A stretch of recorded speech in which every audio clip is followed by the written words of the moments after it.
Sir ತಮ್ಮನ್ನು ಕೂಡ ಆದರದಿಂದ ಈ ಕಾರ್ಯಕ್ರಮಕ್ಕೆ ಸ್ವಾಗತಿಸ್ತಾ ಇದ್ದೇನೆ. ಶ್ರೀಗಳಿಗೆ ಗುರುಪ್ರಸಾದ್ ಡೈರಿಯವರು ಶಾಲು ಹೊದಿಸಿ ನೆನಪೆ ಕಾಣಿಕೆ ನೀಡಿ ಗೌರವಿಸಬೇಕಾಗಿ ತಮ್ಮಲ್ಲಿ ವಿನಂತಿಸುತ್ತಿದ್ದೇವೆ.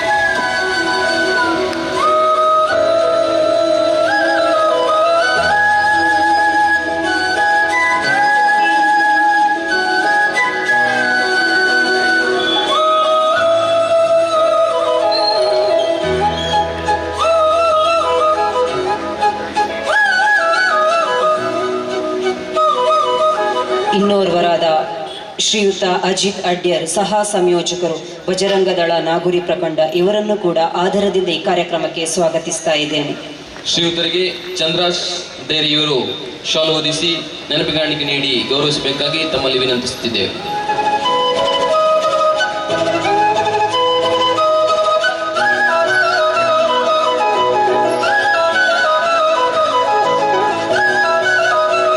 ಇನ್ನೋರ್ವರಾದ ಶ್ರೀಯುತ ನಾಗೇಶ್ ಶೆಣೈ ಮಂಗಳನಗರ ಉದ್ಯಮಿಗಳು ಸರ್ ತಮ್ಮನ್ನು ಕೂಡ ಈ ಕಾರ್ಯಕ್ರಮಕ್ಕೆ ಆದರದಿಂದ ಸ್ವಾಗತಿಸ್ತಾ ಇದ್ದೇನೆ. ಶ್ರೀಯುತರಿಗೆ ಅಕ್ಷತ್ ಕುಲಶೇಖರ ಡೈರಿಯವರು ಶಾಲು ಹೊದಿಸಿ ಸ್ಮರಣಿಕೆ ನೀಡಿ ಗೌರವಿಸಬೇಕಾಗಿ ತಮ್ಮಲ್ಲಿ ವಿನಂತಿಸುತ್ತಿದ್ದೇವೆ.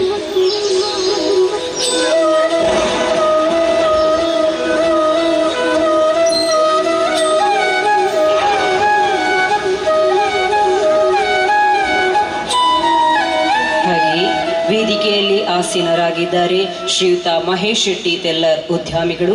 ಶ್ರೀಯುತರನ್ನು ಕೂಡ ಪ್ರೀತಿಪೂರ್ವಕವಾಗಿ ಈ ಕಾರ್ಯಕ್ರಮಕ್ಕೆ ಸ್ವಾಗತಿಸ್ತಾ ಇದ್ದೇನೆ. ಹಾಗೆ ವೇದಿಕೆಯ ಮುಂಭಾಗದಲ್ಲಿ ಘನ ಉಪಸ್ಥಿತರಲ್ಲಿ ಆಸೀನರಾಗಿರುವ ಎಲ್ಲ ಗಣ್ಯಾತಿ ಗಣ್ಯರನ್ನು ತುಟಿಯಂಚಿನ ನಗುವಿನೊಂದಿಗೆ ಪ್ರೀತಿಪೂರ್ವಕವಾಗಿ ಸ್ವಾಗತಿಸ್ತಾ ಇದ್ದೇನೆ. ಹಾಗೆ ವೇದಿಕೆಯ ಮುಂಭಾಗದಲ್ಲಿ ಆಸೀನರಾಗಿರುವ ಸಭಿಕರೆಲ್ಲರಿಗೂ ಕೂಡ ಈ ಕಾರ್ಯಕ್ರಮದ ಯಶಸ್ವಿಗೆ ಕೈ ಜೋಡಿಸಿದ ಎಲ್ಲ ಸಹೃದಯಗಳನ್ನು ಕೂಡ ಪ್ರೀತಿಯಿಂದ ಬರಮಾಡಿಕೊಳ್ತಾ ಇದ್ದೇನೆ.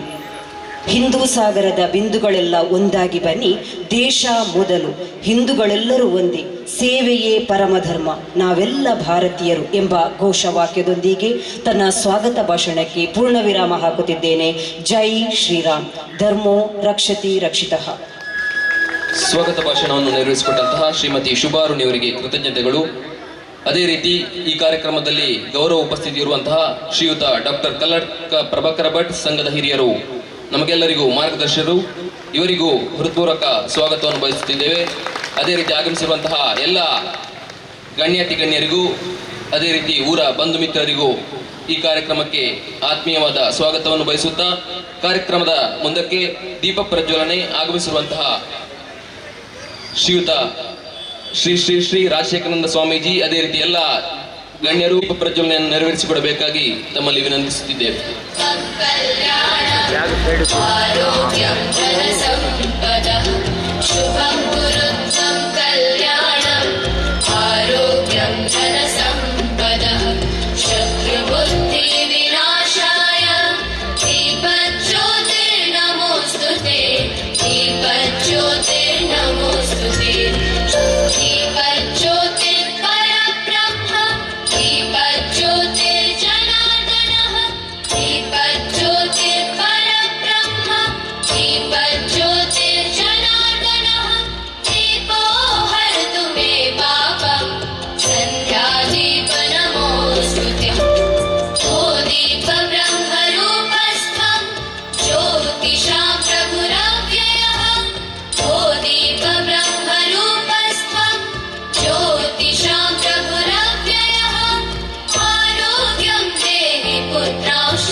ದೀಪ ಪ್ರಜ್ವಲನೆಯನ್ನು ನೆರವೇರಿಸಿಕೊಟ್ಟಂತಹ ಎಲ್ಲ ಗಣ್ಯರಿಗೂ ಕೃತಜ್ಞತೆಗಳು.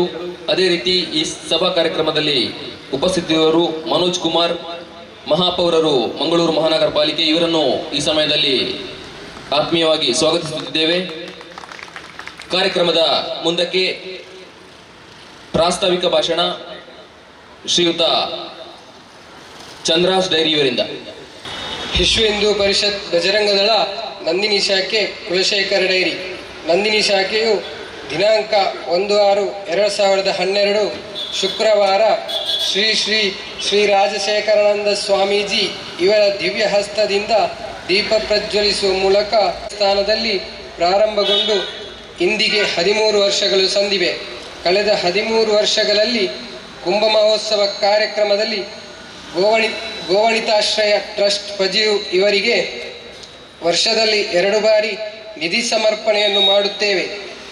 ದೀಪಾವಳಿಯ ಹಬ್ಬದ ಪ್ರಯುಕ್ತ ಗೋಪೂಜೆಯನ್ನು ಪ್ರತಿ ವರ್ಷ ನೆರವೇರಿಸುತ್ತಾ ಒಂದು ಗೋವು ದತ್ತು ಪಡೆದುಕೊಂಡು 1 ವರ್ಷದ ಪೂರ್ತಿ ಖರ್ಚು ವೆಚ್ಚವನ್ನು ನಂದಿನಿ ಶಾಖೆ ನೆರವೇರಿಸುತ್ತಿದೆ. ಅದೇ ರೀತಿ ಪ್ರತಿ ವರ್ಷ ಕುಂಭ ಮಹೋತ್ಸವ ಕಾರ್ಯಕ್ರಮದ ಸಂದರ್ಭದಲ್ಲಿ ವಿದ್ಯಾರ್ಥಿ ವೇತನ ನಮ್ಮ ಊರಿನ ಸಾಧಕರನ್ನು ಗುರುತಿಸಿ ಅವರಿಗೆ ಸನ್ಮಾನವನ್ನು ನೀಡಿ ಪ್ರೋತ್ಸಾಹಿಸುವಂತಹ ಕೆಲಸವನ್ನು ನಂದಿನಿ ಶಾಖೆ ಮಾಡುತ್ತಾ ಬಂದಿದೆ. ಅದೇ ರೀತಿ ದಿವ್ಯಾಂಗ ಚೇತನರಿಗೆ ವೀಲ್ ಚೇರ್ ವಿತರಣೆಯನ್ನು ಕೂಡ ನಂದಿನಿ ಶಾಖೆಯು ಮಾಡುತ್ತಾ ಬಂದಿದೆ. ಹಾಗೂ KMC ಮತ್ತು AJ ಆಸ್ಪತ್ರೆಯ ಜಂಟಿ ಸಹಯೋಗದೊಂದಿಗೆ ಕಳೆದ 15 ವರ್ಷಗಳಿಂದ ರಕ್ತದಾನ ಶಿಬಿರವನ್ನು ನಡೆಸುತ್ತಿದ್ದೇವೆ.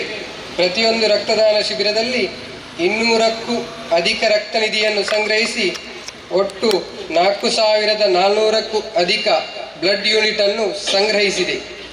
ವಿಶ್ವ ಹಿಂದೂ ಪರಿಷತ್ ಸ್ಥಾಪನಾ ದಿನದಂದು ಶ್ರೀಕೃಷ್ಣ ಜನ್ಮಾಷ್ಟಮಿಯ ಪ್ರಯುಕ್ತ ಮೊಸರು ಕುಡಿಕೆ ಉತ್ಸವವನ್ನು ಕಳೆದ 18 ವರ್ಷಗಳಿಂದ ಬಹಳ ವಿಶೇಷವಾಗಿ ಮತ್ತು ಅದ್ಧೂರಿಯಾಗಿ ಊರಿನ ಎಲ್ಲ ಹಿಂದೂ ಬಾಂಧವರನ್ನು ಒಗ್ಗೂಡಿಸಿ ಈ ಕಾರ್ಯಕ್ರಮವನ್ನು ನಡೆಸುತ್ತಿದ್ದೇವೆ. ಈ ಸಂದರ್ಭದಲ್ಲಿ 3 ಅಶಕ್ತ ಕುಟುಂಬಗಳಿಗೆ 1 ತಿಂಗಳಿಗಾಗುವ ರೇಷನನ್ನು ಒದಗಿಸಿ ಆರ್ಥಿಕ ಸಹಾಯವನ್ನು ನೀಡುತ್ತೇವೆ. ಇದಲ್ಲದೆ ಪ್ರತಿಕೂಲ ಸಂದರ್ಭದಲ್ಲಿ ಗೋವಿನ ಸಂರಕ್ಷಣೆಯ ಕಾರ್ಯಕ್ಕಾಗಿ ನಂದಿನಿ ಶಾಖೆಯ ಕಾರ್ಯಕರ್ತರು ಸರ್ವಸನ್ನದ್ಧರಾಗಿ ಗೋವನ್ನು ರಕ್ಷಣೆ ಮಾಡುತ್ತೇವೆ. ಪ್ರತಿಯೊಂದು ಕಾರ್ಯಕ್ರಮದ ಸಂದರ್ಭದಲ್ಲಿ ಮನೆ ಮನೆ ಸಂಪರ್ಕವನ್ನು ಮಾಡಿ ಧರ್ಮ ವಿರೋಧಿಗಳ ಕೆಲಸಗಳ ಮೇಲೆ ನಿಗಾವಹಿಸಿ ಎಲ್ಲ ಹಿಂದೂ ಮನೆಗಳನ್ನು ನಂದಿನಿ ಶಾಖೆಯು ತಲುಪುತ್ತದೆ.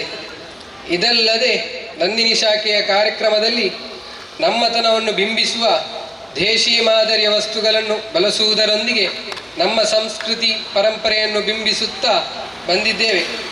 ಇದರ ಜೊತೆಗೆ ಈ ಕುಲಶೇಖರ ಊರಿನ ಸಾಕಷ್ಟು ಸಮಸ್ಯೆಗಳಿಗೆ ನಂದಿನಿ ಶಾಖೆಯ ಕಾರ್ಯಕರ್ತರು ಜವಾಬ್ದಾರಿಯನ್ನು ವಹಿಸಿಕೊಂಡು ಸಮಾಜದಲ್ಲಿ ಎಲ್ಲ ರೀತಿಯ ಸಂದರ್ಭಗಳಲ್ಲಿ ಪ್ರತಿಕ್ರಿಯೆ ನೀಡುತ್ತಾ ಹಿಂದೂ ಸಮಾಜಕ್ಕೆ ಒಂದು ಧೈರ್ಯವನ್ನು ನೀಡುತ್ತಾ ಸಂಘಟಿತ ಹಿಂದೂ ಸಮಾಜವನ್ನು ನಿರ್ಮಾಣ ಮಾಡುವುದರಲ್ಲಿ ನಂದಿನಿ ಶಾಖೆ ಸಕ್ರಿಯವಾಗಿ ತನ್ನ ಕಾರ್ಯವನ್ನು ನಿರ್ವಹಿಸುತ್ತವೆ ಎಂದು ಹೇಳುತ್ತಾ ನನ್ನ ಪ್ರಾಸ್ತಾವಿಕ ಮಾತುಗಳನ್ನು ಮುಕ್ತಾಯಗೊಳಿಸುತ್ತಿದ್ದೇನೆ. ಜೈ ಶ್ರೀರಾಮ್. ಪ್ರಾಸ್ತಾವಿಕ ನುಡಿಗಳನ್ನು ನಮ್ಮ ಮುಂದಿಟ್ಟಂತಹ ಚಂದ್ರಾಶ್ ಡೈರಿಯವರಿಗೆ ಕೃತಜ್ಞತೆಗಳು. ಕಾರ್ಯಕ್ರಮದ ಮುಂದಕ್ಕೆ ಜನನೀಂ ಶಾರದಾಂ ದೇವೀಂ ರಾಮಕೃಷ್ಣಂ ಜಗದ್ಗುರುಂ ಪಾದಪದ್ಮೇ ತಯೋ ಶ್ರತ್ವ ಪ್ರಣಮಾಮಿ ಮುಹುರ್ಮುಹುಃ ರತ್ನಾಕರ ಧೌತಪದಾಂ ಹಿಮಾಲಯ ಕಿರೀಟಿನೀಂ ಬ್ರಹ್ಮರಾಜರ್ಷಿ ರತ್ನಾಢ್ಯಾಂ ವಂದೇ ಭಾರತ ಮಾತರಂ. ವೇದಿಕೆ ಮೇಲೆ ಆಸೀನರಾಗಿರುವ ಪರಮ ಪೂಜ್ಯ ಸ್ವಾಮೀಜಿಯವರಿಗೆ ಶ್ರದ್ಧಾಪೂರ್ವಕ ನಮನಗಳು. ವೇದಿಕೆ ಮೇಲೆ ಆಸೀನರಾಗಿರುವ ಎಲ್ಲ ಆದರಣೀಯ ಗಣ್ಯರಿಗೆ, ಕಾರ್ಯಕ್ರಮದ ಮುಂಭಾಗದಲ್ಲಿ ಆಸೀನರಾಗಿರುವ ಎಲ್ಲ ಹಿರಿಯರಿಗೆ ಅತ್ಯಂತ ಶ್ರದ್ಧೆಯ ನಮನಗಳನ್ನು ಸಮರ್ಪಿಸಿ ಈ ಕಾರ್ಯಕ್ರಮಕ್ಕೆ ಆಗಮಿಸಿರುವ ಕುಲಶೇಖರ ಡೈರಿ ನಂದಿನಿ ಶಾಖೆಯ ವಿಶ್ವ ಹಿಂದೂ ಪರಿಷತ್ ಬಜರಂಗ ದಳದ ಎಲ್ಲ ಪ್ರೀತಿಯ ಅಭಿಮಾನಿಗಳಿಗೆ ನಾನು ಹೃತ್ಪೂರ್ವಕವಾದ ನಮಸ್ಕಾರಗಳನ್ನು ಸಮರ್ಪಿಸ್ತೇನೆ. ಅವರು ಸಮಯವನ್ನು ಹೇಳಲಿಲ್ಲವಾದ್ದರಿಂದ ನೀವು ಎಷ್ಟುವರೆಗೂ ಕೇಳ್ತೀರೋ ಅಷ್ಟವರೆಗೂ ಮಾತಾಡ್ಬೋದು ಅಂತ ಭಾವಿಸ್ಬಿಡ್ತೇನೆ. ಹೀಗಾಗಿ ಹೆದರ್ಕೊಳ್ಬೇಡಿ, ಅಷ್ಟೊತ್ತೆಲ್ಲ ತಗೊಳ್ಳೋದಿಲ್ಲ. ಮಿತ್ರರೆ, ಭಾಳ ಸಂತೋಷದ ಸಂಗತಿ, ಧಾರ್ಮಿಕ ಸಭೆಗಳು ಭಾಳ ನನ್ನ ಹೃದಯಕ್ಕೆ ಹತ್ತಿರವಾದ ಸಭೆಗಳು. ಯಾಕೆ ಹತ್ತಿರವಾದ ಸಭೆ ಅಂತಂದರೆ, ಸಮಾಜದಲ್ಲಿ ಎಲ್ಲವೂ ಇದೆ, ಆದರೆ ಧಾರ್ಮಿಕ ಚಿಂತನೆ ನಿರಂತರವಾಗಿ ಕೊರತೆಯಾಗತ್ತೆ ಎನ್ನುವ ಭಯ ಯಾವಾಗಲೂ ಕಾಡುತ್ತೆ. ಯಾವಾಗ ಧಾರ್ಮಿಕ ಚಿಂತನೆಯ ಕೊರತೆಯಾಗುತ್ತೋ, ಧಾರ್ಮಿಕವಾಗಿ ಭಾರತೀಯ ಸಮಾಜ, ಹಿಂದೂ ಸಮಾಜ ಇಡೀ ಜಗತ್ತನ್ನು ಮುನ್ನಡೆಸುವ ಹೊಣೆಗಾರಿಕೆಯನ್ನು ತಾನೇನಾದರೂ ಕಳಚಿಕೊಳ್ತು ಅಂತಂದರೆ ಹಿಂದೂ ಸಮಾಜಕ್ಕಿರುವಂಥ ಏಕೈಕ ದೊಡ್ಡ ಹೊಣೆಗಾರಿಕೆಯೇ ತಪ್ಪು ಹೋಗ್ಬಿಡತ್ತೆ. ಇಡೀ ಜಗತ್ತು ನಮ್ಮನ್ನ ಯಾವ ದಿಕ್ಕಿನಲ್ಲಿ ನೋಡುತ್ತೆ ಅಂತಂದ್ರೆ, ನಾವು ಜಗತ್ತಿನ ಅತ್ಯಂತ ದೊಡ್ಡ ಏರ್ಪೋರ್ಟ್ ಅನ್ನ ಕಟ್ತೀವಿ ಅಂತ ಜಗತ್ತೇನು ನಮ್ಮನ್ನು ಗಮನಿಸೋದಿಲ್ಲ. ನಾವು ಜಗತ್ತಿನ ಅತ್ಯಂತ ದೊಡ್ಡ ಬಂದರನ್ನ ನಿರ್ಮಾಣ ಮಾಡ್ತೀವಿ ಅಂತ ಜಗತ್ತೇನು ನಮ್ಮನ್ನು ಗಮನಿಸೋದಿಲ್ಲ. ಅಫ್ಕೋರ್ಸ್ ನಾವು ಅದನ್ನೂ ಮಾಡ್ತಾ ಇದ್ದೀವಿ. ನಾವು ಜಗತ್ತಿನ ಅತ್ಯಂತ ಸುಂದರವಾಗಿರುವಂತ ರಸ್ತೆಗಳನ್ನ ನಿರ್ಮಾಣ ಮಾಡೋದಕ್ಕೋಸ್ಕರ ಜಗತ್ ನಮ್ಮನ್ನೇನು ಗಮನಿಸೋದಿಲ್ಲ. ಅಫ್ಕೋರ್ಸ್ ನಾವೀಗ ಅದನ್ನೂ ಮಾಡ್ತಾ ಇದ್ದೀವಿ. ಹೇಗಿದೆ ಅಂತಂದ್ರೆ, ಇವತ್ತು ನಾನು ನಿತಿನ್ ಗಡ್ಕರಿ ಅವ್ರದ್ದೊಂದು ಸ್ಪೀಚ್ ಕೇಳ್ತಾ ಇದ್ದೆ. ಅವ್ರು ಹೇಳ್ತಾರೆ, ಜಗತ್ತಿನಲ್ಲಿ ಎಲ್ಲೂ 18 ಲೇನಿನ ರಸ್ತೆ ಇಲ್ಲ, ಡೆಲ್ಲಿಯಿಂದ ಮೀರತ್ನವರೆಗೆ ಇರುವಂತ ರಸ್ತೆ 18 ಲೇನಿನ ರಸ್ತೆ ಜಗತ್ತಿನ ಏಕೈಕ 18 ಲೇನ್ ರೋಡ್ ಅಂತ. ಯಾವುದ್ರ ಕುರಿತಂತೆ ಜಗತ್ ನಮ್ಮನ್ನು ನೋಡೋ ಸ್ಥಿತಿ ಇರ್ಲಿಲ್ವೋ, ಇವತ್ತು ನಾವು ಆ ಸ್ಥಿತಿಯಲ್ಲೂ ಇದ್ದೀವಿ. ಹಾಗೇನಿಲ್ಲ, ನೋಡ್ತಾರೆ. ಆದ್ರೆ ಜಗತ್ತಿಗೆ ಆ ಅಪೇಕ್ಷೆ ಅಲ್ಲ. ಜಗತ್ತಿಗೆ ಏನ್ ಅಪೇಕ್ಷೆ ಇದೆ ಗೊತ್ತಾ? ಯಾವತ್ತಾದ್ರೂ ಇಡೀ ಜಗತ್ತಿನ ಜನಕ್ಕೆ ಇನ್ನು ಡೆಡ್ ಎಂಡ್ ಬಂದಿದ್ದೀವಿ, ಇನ್ನು ಮುಂದೆ ರೋಡ್ ಕಾಣ್ತಾ ಇಲ್ಲ ಅಂತ ಅನ್ಸುತ್ತೋ, ಆಗ ಅವ್ರು ಕೇಳ್ತಾರೆ, ಭಾರತೀಯರು ಎಲ್ಲಿದ್ದೀರಪ್ಪ, ಹಿಂದೂಗಳು ಎಲ್ಲಿದ್ದೀರಪ್ಪ, ಮಾರ್ಗ ತೋರಿಸಿ ನಮಗೆ ಅಂತ ಕೇಳ್ತಾರೆ. ಆದ್ರೆ ಅಷ್ಟೊತ್ತಿಗೆ ನಾವೇನಾದ್ರೂ ರೀಲ್ ನೋಡ್ತಾ ಸಮಯ ಕಳೀತಾ ಇದ್ರೆ ನಮ್ಮಿಂದ ಏನೂ ಅವ್ರಿಗೆ ಸಿಗೋದಿಲ್ಲ ಎನ್ನುವಂತ ಭಯ ಕಾಡ್ತಿರುತ್ತೆ. ಹೀಗಾಗಿ ಎಲ್ಲೆಲ್ಲಿ ಧಾರ್ಮಿಕ ಸಭೆ ನಡೆಯುತ್ತೋ ಅದು ಜಾಗೃತಿಯ ಸಭೆಯೂ ಕೂಡ ಹೌದು, ಮತ್ತು ಭವಿಷ್ಯದ ಹಿಂದೂ ಧರ್ಮದ ನಿರ್ಮಾಣಕ್ಕೋಸ್ಕರ ಒಂದು ಇಟ್ಟಿಗೆಯಂತೆ ಅಂತ ಭಾವಿಸಿಕೊಂಡು ನಾನು ಬರ್ತೀನಿ ಯಾವಾಗ್ಲೂ ಬಹಳ ಸಂತೋಷದಿಂದ. ಇನ್ನು ಎರಡನೇದು, ನಾವಿರುವಂತ ಕಾಲಘಟ್ಟ ಅತ್ಯಂತ ಶ್ರೇಷ್ಠವಾದ ಪವಿತ್ರವಾಗಿರುವಂತ ಕಾಲಘಟ್ಟ. ನಾನು ಆದರಣೀಯ ಪ್ರಭಾಕರ್ ಭಟ್ರಿಗೆ ಈಗ ತಾನೇ ಹೇಳ್ತಿದ್ದೆ, ನೀವೆಲ್ಲ ಕಷ್ಟಪಟ್ಟರಿ, ಅದರ ಫಲವನ್ನು ಸುಲಭವಾಗಿ ನಾವು ಉಣ್ತಾ ಇದ್ದೀವಿ ಅಂತ. ಅವರೆಲ್ಲರೂ ಒದ್ದಾಡಿದ್ರು, ಸಿಕ್ಕಾಪಟ್ಟೆ ಕೆಲಸ ಮಾಡಿದ್ರು. ಅಫ್ಕೋರ್ಸ್ ಅವ್ರ ಭಾಗ್ಯ, ಅವರು ನೋಡ್ತಾ ಇದ್ದಾರೆ. ನಾವು ಕಡಿಮೆ ಕಷ್ಟಪಟ್ಟು ಅದನ್ನು ನೋಡುವ ಅವಕಾಶ ಸಿಕ್ಕಿದೆ ಅಂತ. ನಾನು ಸುಮ್ಮನೆ ಉದಾಹರಣೆ ಕೊಡ್ತೀನಿ ನಿಮ್ಗೆ. 500 ವರ್ಷಗಳ ಕಾಲ ಎಲ್ಲರೂ ಬಡದಾಡಿದ್ರು, ರಾಮ ಮಂದಿರ ರಾಮ ಮಂದಿರ ರಾಮ ಮಂದಿರ ರಾಮ ಮಂದಿರ ಅಂತ. ನನ್ನ ತಾತ ಹೋರಾಟ ಮಾಡಿದ್ದಿರ್ಬೋದು, ಅವರಿಗೆ ನೋಡ್ಲಿಕ್ಕೆ ಸಿಗಲಿಲ್ಲ. ನನ್ನ ತಂದೆ ಹೋರಾಟದಲ್ಲಿ ಭಾಗವಹಿಸಿದ್ದಿರ್ಬೋದು, ಹೋರಾಟ ಮಾಡಿದ್ದಿರ್ಬೋದು, ಪತ್ರಗಳೋ ಇಟ್ಟಿಗೆ ಕೊಡೋದೋ ಎಲ್ಲ ಕೆಲಸ ಮಾಡಿದ್ದಿರ್ಬೋದು, ನಡೆದಿರುವ ಸಭೆಗಳಲ್ಲಿ ಭಾಗವಹಿಸಿದ್ದಿರ್ಬೋದು. ಆದರೆ ಪ್ರತ್ಯಕ್ಷ ರಾಮ ಮಂದಿರ ನಿರ್ಮಾಣ ಆಗಿ ಲೋಕಾರ್ಪಣೆಯಾಗುವಾಗ ನನಗೆ ಹೋಗ್ಲಿಕ್ಕೆ ಆಗೋದಿಲ್ಲ ಕಣೋ, ಸುಸ್ತು ಅಂತ ಹೇಳಿ ಮನೇಲಿ ಉಳ್ಕೊಂಡ್ರು. ಆದ್ರೆ ನಮ್ಮ ಭಾಗ್ಯ ನೋಡಿ, ನಾವು ರಾಮ ಮಂದಿರದ ಆ ಇನಾಗ್ರೇಷನ್ ಟೈಮ್ ನಲ್ಲಿ ಹೋಗ್ಲಿಕ್ಕೆ ಆಗ್ಲಿಲ್ಲ ಅಂತಂದ್ರೆ, ಕೊನೆ ಪಕ್ಷ ಈಗ ವಿರಾಜಮಾನನಾಗಿರುವ ರಾಮಲಲ್ಲನ್ನ 500 ವರ್ಷಗಳ ನಂತರ ನೋಡುವ ಭಾಗ್ಯ ನನ್ನ ಪೂರ್ವಜರಿಗೆ ಯಾರಿಗೂ ಇಲ್ಲದೆ ಇರುವಂತ ಭಾಗ್ಯ ನಮ್ಮ ಕಾಲಘಟ್ಟದಲ್ಲಿ ಸಿಗಿದೆ. ಹೆಮ್ಮೆಯ ಅನುಭವ. ಅನೇಕರು ಕುಂಭಮೇಳಕ್ಕೆ ಹೋಗಿ ಬಂದಿದ್ದೀರಾ. ಅಫ್ಕೋರ್ಸ್ ಇದು ಕೂಡ ಕುಂಭ ಮಹೋತ್ಸವವೇ, ಕೋಇನ್ಸಿಡೆನ್ಸ್. ನಾನು ಕುಂಭದ ಮಹೋತ್ಸವ ಅಂತ ನನಗೆ ಇನ್ವಿಟೇಷನ್ ಬಂದಾಗ ಗಾಬರಿ ಆಯ್ತು ನನಗೆ. ಕುಂಭ ಮಹೋತ್ಸವ, ಇದಕ್ಕೂ ಕುಂಭಮೇಳಕ್ಕೆ ಏನಾದರೂ ಸಂಬಂಧ ಇದೆಯಾ ಅಂತ ಕೇಳಿದ್ರೆ ಅವ್ರು ಹೇಳ್ತಾರೆ, ಇದು 13ನೇ ವರ್ಷದ ಕುಂಭಮೇಳ ಅಂತ, 13ನೇ ವರ್ಷದ ಕುಂಭ ಮಹೋತ್ಸವ ಅಂತ. ಅಲ್ಲಿ ಕುಂಭಮೇಳ 144ನೇ ವರ್ಷದ ಕುಂಭಮೇಳ ನಡೀತಾ ಇದೆ. 144ನೇ ವರ್ಷದ ಕುಂಭಮೇಳ ಅಂದ್ರೆ ಅರ್ಥ ಏನ್ ಗೊತ್ತಾ? ನಮ್ಮ ಜೀವಮಾನದಲ್ಲಿ ಒಮ್ಮೆ ಮಾತ್ರ ನೋಡ್ಲಿಕ್ಕೆ ಸಿಗುವುದು ನಮಗೆ. ಇಲ್ಲಿ ನನಗೂ ಕೂಡ ಇನ್ನೊಂದು ಮಹಾಕುಂಭ ನೋಡ್ಲಿಕ್ಕೆ ಸಿಗೋದಿಲ್ಲ, ನಿಮಗೂ ಕೂಡ ಇನ್ನೊಂದು ಮಹಾಕುಂಭ ನೋಡ್ಲಿಕ್ಕೆ ಸಿಗೋದಿಲ್ಲ. ಈ 144 ವರ್ಷಗಳಲ್ಲಿ ಎಷ್ಟೋ ಜನ ಹುಟ್ಟಿ ಸತ್ತೋದ್ರಲ್ಲ, ಅವ್ರಿಗೆ ಯಾರಿಗೂ ಸಿಗ್ಲಿಲ್ಲ. ನನಗೆ ನಿಮ್ಗೆ ಏನ್ ಭಾಗ್ಯ ರೀ! ಮಹಾಕುಂಭ ನೋಡ್ಲಿಕ್ಕೆ ಸಿಕ್ತು, ಕೆಲವರಿಗೆ ಭಾಗವಹಿಸ್ಲಿಕ್ಕೆ ಸಿಕ್ತು, ಇನ್ನು ಕೆಲವರಿಗೆ ಕೊನೆ ಪಕ್ಷ ಹೋಗಿ ಬಂದವರು ಕೊಟ್ಟ ತೀರ್ಥವನ್ನ ತಲೆ ಮೇಲೆ ಹಾಕೊಂಡು ಅಬ್ಬಾ ನಾನು ಪುನೀತನಾದೆ ಅನ್ನುವಂತ ಭಾಗ್ಯ ಸಿಕ್ತು. ಏನ್ ಪುಣ್ಯ ಯಾರಿಗುಂಟು, ಯಾರಿಗಿಲ್ಲ. ಇದು 144 ವರ್ಷಗಳಲ್ಲಿ ನಮ್ಗಾಗಿರುವಂತ ಅದ್ಭುತವಾದ ಸಂಗತಿ. ಇನ್ನೊಂದಿದೆ, ನಾನು ನಮ್ಮ ಪುಣ್ಯವನ್ನ ಹೊಗಳಿಕೊಳ್ಬೇಕು ಅನ್ನೋ ಕಾರಣಕ್ಕೋಸ್ಕರ ಹೇಳ್ತಿದ್ದೀನಿ.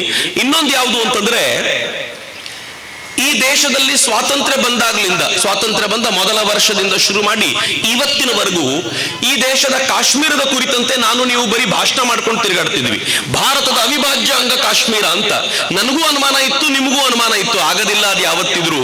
ಇಷ್ಟೊಂದು ಸಂಖ್ಯೆಯಲ್ಲಿ ಮುಸಲ್ಮಾನರು ಬೆಳೆದ ನಿಂತ ಮೇಲೆ ಇನ್ನು ಕಾಶ್ಮೀರ ಹೇಗೆ ಸೇರುತ್ತೆ ಅಂತ ಕಾಶ್ಮೀರ 370ನೇ ಆರ್ಟಿಕಲ್ ಕಿತ್ತು ಬಿಸಾಕಿ ಜಮ್ಮು ಕಾಶ್ಮೀರ ಭಾರತದ ಇಂಟಿಗ್ರಲ್ ಪಾರ್ಟ್ ಆಗಿದ್ದಲ್ಲದೆ ಮೊನ್ನೆ ತಾನೇ ಕಾಶ್ಮೀರದಲ್ಲಿ ಒಂದು ಧ್ವಜ ಯಾತ್ರೆ ನಡೆದಿದೆ. ಎಲ್ಲಿ ಒಂದು ತಿರಂಗ ಹಾಕ್ಲಿಕ್ಕೋಸ್ಕರ ಫೈಟ್ ಮಾಡಬೇಕಾಗಿತ್ತು, ತಿರಂಗ ನೆಡ್ಲಿಕ್ಕೋಸ್ಕರ ಈ ದೇಶದ ಜನ ಪ್ರಾಣದ ಸಮರ್ಪಣೆ ಮಾಡಬೇಕಾಗಿತ್ತು, ಅಲ್ಲೊಂದು ತಿರಂಗ ಯಾತ್ರೆ ನಡೆದಿದೆ ಅಂತಂದ್ರೆ ಎಂತ ಭಾಗ್ಯ ನಮ್ದು. ಭಾರತ ಮಾತೆಯ ಮುಂದೆ ನಿಲ್ಲುವಾಗ ಅನ್ಸುತ್ತಲ್ಲ, ವಾಹ್ ಅವಳಿಗೆ ಸ್ವಲ್ಪ ನಗು ಜಾಸ್ತಿ ಆಗ್ತಿದೆ ಇತ್ತೀಚೆಗೆ ಅಂತ. ಯಾಕೆ ಮುಖದಲ್ಲಿ ಮಂದಹಾಸ ಸ್ವಲ್ಪ ಜಾಸ್ತಿ ಆಗ್ತಿದೆ ಅಂತಂದ್ರೆ, ಅವಳು ಅನ್ಕೊಳ್ಳದೆ ಇರುವಂತ ಅನೇಕ ಕೆಲಸಗಳು ನಡೀತಾ ಇವೆ. ಆದ್ರೆ ಇಲ್ಲಿಗೆ ಮುಗಿಲಿಲ್ಲ. ಇವತ್ತೊಂದು ಅಪರೂಪದ ದಿವಸ, ಇವತ್ತು ನಾವು ಯೋಚನೆ ಮಾಡ್ಲಿಕ್ಕೆ ಆಗದೆ ಇದ್ದಂತ ದಿವಸ. ಈ ದೇಶದಲ್ಲಿ ಮುಸಲ್ಮಾನರ ಪರವಾಗಿರುವಂತ ಯಾವುದಾದ್ರೂ ಕಾನೂನು ಹಿಂದೆ ಬಂದಿದ್ದು ಅದನ್ನ ಮುಟ್ಟುವ ತಾಕತ್ತಿದೆಯಾ ಅಂತ ಕೇಳಿದ್ರೆ ಯಾವ ಪಾರ್ಟಿಗೂ ಇರಲಿಲ್ಲ. ಆದರೆ ಇವತ್ತು ಸಂಸತ್ನಲ್ಲಿ ವಕ್ಫ್ ಆಕ್ಟ್ ಅನ್ನ ಅಮೆಂಡ್ಮೆಂಟ್ ಮಾಡುವಂತ ಬಿಲ್ ಅನ್ನ ಪ್ರೆಸೆಂಟ್ ಮಾಡಲಾಗಿದೆ. ಏನು ಅದ್ಭುತ ರೀ! ಎಂದಿನಂತೆ ಎಲ್ಲ ಅಪೋಸಿಷನ್ ಪಾರ್ಟಿಗಳು ಇದರ ತಲೆಬುಡವನ್ನ ಚರ್ಚೆಯೂ ಕೂಡ ಮಾಡದೆ ಎದ್ದು ಹೋಗಿವೆ. ಅವರುಗಳು ಮುಸಲ್ಮಾನರ ಜಾಗವನ್ನ ನೀವು ಕಿತ್ಕೊಳ್ಬಾರ್ದು ಅಂತ. ಮುಸಲ್ಮಾನರ ಜಾಗ ಅಲ್ಲ ಅದು. ಈ ದೇಶಕ್ಕೆ ಸಂಬಂಧಪಟ್ಟ ಜಾಗದ ಮೇಲೆ ಅವರು ತಮ್ಮ ಅಧಿಕಾರವನ್ನ, ಪ್ರಭುತ್ವವನ್ನ ಸ್ಥಾಪಿಸಿಕೊಳ್ತಿದ್ರು. ಯಾವುದಕ್ಕೂ ಲೀಗಲ್ ಡಾಕ್ಯುಮೆಂಟ್ ಇಲ್ಲದೆ ಈ ದೇಶದ ಜಮೀನನ್ನ, ಹಿಂದೂಗಳಿಗೆ ಸೇರಿದ, ಭಾರತಕ್ಕೆ ಸೇರಿದ ಜಮೀನನ್ನ ವಶಪಡಿಸ್ಕೊಂಡು ಕೂತಿದ್ರೆ ಇದು ನಿಮ್ಮ ಅಪ್ಪನ ಆಸ್ತಿ ಅಲ್ಲ, ಇದು ಭಾರತಕ್ಕೆ ಸೇರಿದ ಆಸ್ತಿ ಅಂತ ಹೇಳುವಂತ ಒಂದು ಕಠೋರವಾದ ಧ್ವನಿ ಇವತ್ತು ಸಂಸತ್ನಲ್ಲಿ ಮೊಳಗಿದೆಯಲ್ಲ, ನಮ್ಮ ಭಾಗ್ಯ ಅಲ್ವೇನಿದು ನೋಡ್ಲಿಕ್ಕೆ ಸಿಗತ್ತೆ ಅನ್ನೋದು. ಮಿತ್ರನ, ನಾ ಭಾಗ್ಯವನ್ನ ಈ ಕಾರಣಕ್ಕೆ ಕೊಂಡಾಡ್ತೀನಿ. ಉತ್ತರಾಖಂಡದಲ್ಲಿ ಯೂನಿಫಾರ್ಮ್ ಸಿವಿಲ್ ಕೋಡ್ ಬಂದಾಯ್ತು. ಯಾವ ಯೂನಿಫಾರ್ಮ್ ಸಿವಿಲ್ ಕೋಡಿಗೋಸ್ಕರ ಎಷ್ಟು ಭಾಷಣಗಳನ್ನು ಮಾಡಿದ್ವಿ. ಈ ದೇಶದಲ್ಲಿ ಎಲ್ಲರಿಗೂ ಸಮಾನ ನಾಗರಿಕ ಸಂಹಿತೆ ತರಬೇಕು ಅನ್ನುವಂತ ಪ್ರಯತ್ನ ನಡೆದಿತ್ತು. ಯೂನಿಫಾರ್ಮ್ ಸಿವಿಲ್ ಕೋಡ್ ಅಲ್ಲಿ ಬಂದಾಯ್ತು. ಯೂನಿಫಾರ್ಮ್ ಸಿವಿಲ್ ಕೋಡ್ ಈಗ ಒಂದೊಂದೇ ರಾಜ್ಯದಲ್ಲಿ ಇಂಪ್ಲಿಮೆಂಟ್ ಆಗ್ಲಿಕ್ಕೆ ಶುರುವಾಗುತ್ತೆ. ಕೊನೆಗೆ ಇಡೀ ದೇಶದಲ್ಲಿ ಸಮಾನ ನಾಗರಿಕ ಸಂಹಿತೆ ಬರುವಂತ ಒಂದು ವ್ಯವಸ್ಥೆ ನಮ್ಮ ಕಾಲಘಟ್ಟದಲ್ಲಿ ಬರುತ್ತಲ್ಲ, ಇದಕ್ಕಿಂತ ಭಾಗ್ಯ ಇನ್ಯಾವುದಿದೆ? ಮಿತ್ರ, ನಾನು ಹೀಗೆ ಕೌಂಟ್ ಮಾಡ್ತಾ ಹೋದ್ರೆ ಎಷ್ಟೊಂದು ಕೌಂಟ್ ಮಾಡಬಲ್ಲೆ ಗೊತ್ತಾ? ನಮ್ಮ ಕಾಲಘಟ್ಟದಲ್ಲಿ ಕಾಶಿ ನಿರ್ಮಾಣಗೊಳ್ತು, ಕಾಶಿಯ ಕಾರಿಡಾರ್ ಆಯ್ತು. ಇನ್ನು ಸ್ವಲ್ಪ ದಿನಗಳ ಕಾಲ ವೆಯ್ಟ್ ಮಾಡಿ, ಯಾವ ಕಾಶಿಯಲ್ಲಿ ನಿಜವಾಗ್ಲೂ ವಿಶ್ವೇಶ್ವರ ವಿರಾಜಮಾನನಾಗಿದ್ದನೋ ಅಲ್ಲಿಂದ ಅವನನ್ನ ತೆಗೆದು ಜ್ಞಾನವಾಪಿಯ ಬಾವಿಯಲ್ಲಿ ಬಿಸಾಕಲಾಯ್ತೋ ಅಥವಾ ಮುಚ್ಚಿಡಲಾಯ್ತೋ, ಆ ಜಾಗ ಕೂಡ ಓಪನ್ ಆಗುವಂತ ಕಾಲ ಬಹಳ ದೂರ ಇಲ್ಲ. ನಾನು ನೀವು ಭಗವಂತನ ಆಶೀರ್ವಾದ ಇದ್ರೆ ಕಣ್ಣಾರೆ ನೋಡ್ತೀವಿ. ಹುಟ್ಟುವಾಗಲಂತೂ ಪಾಪ ಜೈಲಿನಲ್ಲೇ ಹುಟ್ಟಿದ ಕೃಷ್ಣ. ನಮ್ಮ ಕಾಲಘಟ್ಟದಲ್ಲಿ ಜೈಲಲ್ಲೇ ಇದ್ದಾನೆ. ಆದ್ರೆ ಆ ಜೈಲನ್ನು ಕೂಡ ಬಿಡಿಸಿ ಅದನ್ನು ಕೂಡ ಕೃಷ್ಣನಿಗೋಸ್ಕರ ಸಮರ್ಪಣೆ ಮಾಡುವ ಕಾಲಘಟ್ಟವು ಬಹಳ ದೂರ ಇಲ್ಲ. ಶಿವನ ಜಾಗ ಬಿಡುಗಡೆ ಆಯ್ತು, ರಾಮನ ಜಾಗ ಆಯ್ತು, ಕೃಷ್ಣ ಒಬ್ಬ ಸುಮ್ಮನೆ ಕೂತಿರ್ತಾನೇನು, ಅವನು ತನ್ನ ಜಾಗ ಬಿಡಿಸ್ಕೊಳ್ತಾನೆ. ಏನ್ ಭಾಗ್ಯ ಇದು! ನನಗೆ ಈ ಭಾಗ್ಯಗಳನ್ನ ಪಟ್ಟಿ ಮಾಡುವಾಗಲೆಲ್ಲ ಅನೇಕ ಬಾರಿ ಅನ್ಸುತ್ತೆ, ಎಂತ ಕಾಲಘಟ್ಟದಲ್ಲಿ ಹುಟ್ಟಿದ್ದೀನಿ ನಾನು. ಅಷ್ಟೇ ಅಲ್ಲ, ನನಗೆ ಅನೇಕ ಬಾರಿ ಅನ್ಸುತ್ತೆ, ಇತ್ತೀಚೆಗೆ ನೀವು ಗಮನಿಸಿದ್ರೆ ಕಳೆದ 1 ವರ್ಷದಲ್ಲಿ ಈ ದೇಶದ ವಿಶೇಷ ನೀವು ಸುಮ್ಮನೆ ಗಮನಿಸಬೇಕಷ್ಟೇ. ಇದನ್ನ ನದಿಯಲ್ಲಿ, ಕೃಷ್ಣಾ ನದಿಯಲ್ಲಿ ಒಂದು ದೇವರ ಮೂರ್ತಿ ಅನೇಕ ವರ್ಷಗಳಿಂದ, ಅನೇಕ ಶತಮಾನಗಳಿಂದ ಅಲ್ಲೇ ಬಿದ್ದಿತ್ತು, ಈಗ ಕಾಣಿಸ್ಕೊಳ್ತು. ಗುಜರಾತಿನ ಸಮುದ್ರ ತೀರದಲ್ಲಿ ಒಂದು ದೊಡ್ಡದಾಗಿರುವಂತ ಸ್ಫಟಿಕ ಲಿಂಗ, ಅಷ್ಟು ದೊಡ್ಡ ಸ್ಫಟಿಕ ಲಿಂಗವನ್ನು ಯಾರೂ ನೋಡಿರಲಿಲ್ಲ, ಸಿಕ್ಬಿಡ್ತು. ಅನೇಕ ಕಡೆಗಳಲ್ಲಿ ಭೂಮಿ ಅಗಿತಾ ಇರುವಾಗ ದೇವರ ಮೂರ್ತಿಗಳು ಸಿಗ್ತಾ ಇವೆ. ಯಾಕೆ? ದೇವರಿಗೂ ವಿಶ್ವಾಸ ಬಂದಿದೆ ಅಂತಂದ್ರೆ, ಈಗ ನನ್ನನ್ನು ಕಾಪಾಡುವಂತ ಜನ ಇದ್ದಾರೆ, ಈಗ ನಾನು ಕಂಡುಕೊಂಡ್ರೆ ಜನ ನನ್ನ ಚೆನ್ನಾಗಿ ನೋಡಿಕೊಳ್ತಾರೆ ಅಂತ ದೇವರಿಗೂ ವಿಶ್ವಾಸ ಬಂದಿರುವಂತ ಕಾಲಘಟ್ಟದಲ್ಲಿ ಇದ್ದೀವಲ್ಲ, ಇದು ಭಾಗ್ಯ ಅಲ್ವೇನು? ಅದರ ದುರದೃಷ್ಟ ಏನು ಗೊತ್ತೇನು? ಈ ತರದ ಭಾಗ್ಯ ಈಗ ಒಂದೇ ಅಲ್ಲ, ಹಿಂದೆಯೂ ಅನೇಕ ಬಾರಿ ಆಗಿದೆ. ಗುಪ್ತರ ಕಾಲಘಟ್ಟ ಈ ದೇಶದ ಗೋಲ್ಡನ್ ಪೀರಿಯಡ್ ಅಂತ ಕರೀತಾರೆ. ಯಾಕೆ ಗೋಲ್ಡನ್ ಪೀರಿಯಡ್ ಅಂತ ಕರೀತಾರೆ? ಯಾಕೆ ಸುವರ್ಣ ಯುಗ, ಗುಪ್ತರ ಯುಗ ಅಂತ ಕರೀತಾರೆ ಅಂತಂದ್ರೆ, ನಾವು ವಿಜ್ಞಾನದಲ್ಲಿ, ಕಲೆಯಲ್ಲಿ, ಎಲ್ಲದರಲ್ಲೂ ಅತ್ಯಂತ ಮುಂದುವರಿದಂತ ಅತ್ಯಂತ ಶ್ರೇಷ್ಠ ಯುಗವಾಗಿತ್ತು. ಆರ್ಯಭಟ ಯಾವಾಗಿದ್ದ? ಗುಪ್ತರ ಕಾಲದಲ್ಲಿದ್ದ. ವರಾಹಮಿಹಿರ ಯಾವಾಗಿದ್ದ? ಗುಪ್ತರ ಕಾಲದಲ್ಲಿದ್ದ. ನೀವು ಯಾವುದೇ ಶ್ರೇಷ್ಠ ಕವಿಗಳನ್ನ ಹೆಸರಿಸಿ, ಸಂಸ್ಕೃತದ ಕವಿಗಳನ್ನ, ಅವರು ಗುಪ್ತರ ಕಾಲದಲ್ಲಿದ್ರು. ಗುಪ್ತರ ಕಾಲ ಅತ್ಯಂತ ಶ್ರೀಮಂತವಾದ ಮತ್ತು ವೈಭವಯುತವಾದ ಕಾಲ. ಹೇಗಿತ್ತು ಅವತ್ತಿನ ಭಾರತ, ಅವತ್ತಿನ ಹಿಂದೂ ಧರ್ಮ ಎಷ್ಟು ಉಚ್ಛ್ರಾಯ ಸ್ಥಿತಿಯಲ್ಲಿತ್ತು ಅಂತ ನಾವು ಯೋಚನೆ ಮಾಡುವಾಗ ಅದು ಪತನಗೊಳ್ತಲ್ಲ. ಯಾಕೆ? ಕೃಷ್ಣದೇವರಾಯರ ಕಾಲ ಅತ್ಯುನ್ನತವಾಗಿರುವಂತ ಕಾಲ. ಎಂತ ಕಾಲಘಟ್ಟ! ಮುತ್ತು ರತ್ನಗಳನ್ನ ಸೇರು ಪಾವುಗಳಲ್ಲಿ ಅಳೆದು ಮಾಡ್ತಾ ಇದ್ದಂತ ಭಾರತ, ಇಡೀ ದಕ್ಷಿಣ ಭಾರತ ಹಿಂದುತ್ವದ ಅಲೆಯಲ್ಲಿ ಕೊಚ್ಚಿ ಹೋಗಿದ್ದಂತ ಕಾಲಘಟ್ಟ ಅದು. ಹೆಮ್ಮೆ ಅನ್ಸುತ್ತೆ ಹೇಳಬೇಕಾದ್ರೆ. ಆದ್ರೆ ಕೃಷ್ಣದೇವರಾಯರ ಕಾಲಘಟ್ಟವು ಪತನವಾಯ್ತಲ್ಲ. ಯಾಕೆ ಪತನಗೊಳ್ತು? ಯಾವತ್ತಾದ್ರೂ ಯೋಚನೆ ಮಾಡಿದ್ದೀರಾ? ಹಿಂದೂ ಪಾದಶಾಹಿಯ ಮೂಲಕ ಛತ್ರಪತಿ ಶಿವಾಜಿ ಮಹಾರಾಜರು ಒಂದು ಅದ್ಭುತವಾಗಿರುವಂತಹ ಹಿಂದೂ ಸಾಮ್ರಾಜ್ಯವನ್ನ ನಿರ್ಮಾಣ ಮಾಡಿದ್ರಲ್ಲ. ಯಾವಾಗ? ಮೊಘಲರ ಆಳ್ವಿಕೆಯ ನಟ್ಟ ನಡುವೆ ಸಿಂಹ ಗರ್ಜನೆ ಮಾಡ್ತಾ ಎದ್ದು ನಿಂತಿದ್ದಂತ ಶಿವಾಜಿ ಮಹಾರಾಜರು ಕಟ್ಟಿದ್ದಂತ ಭವ್ಯವಾಗಿರುವಂತ ಆ ಸಾಮ್ರಾಜ್ಯ ಹೆಮ್ಮೆ ಅನ್ಸುತ್ತೆ ಹೇಳ್ಕೊಳ್ಳಕ್ಕೆ. ಪತನವಾಯ್ತಲ್ಲ. ಯಾಕೆ ಪತನಗೊಳ್ತು?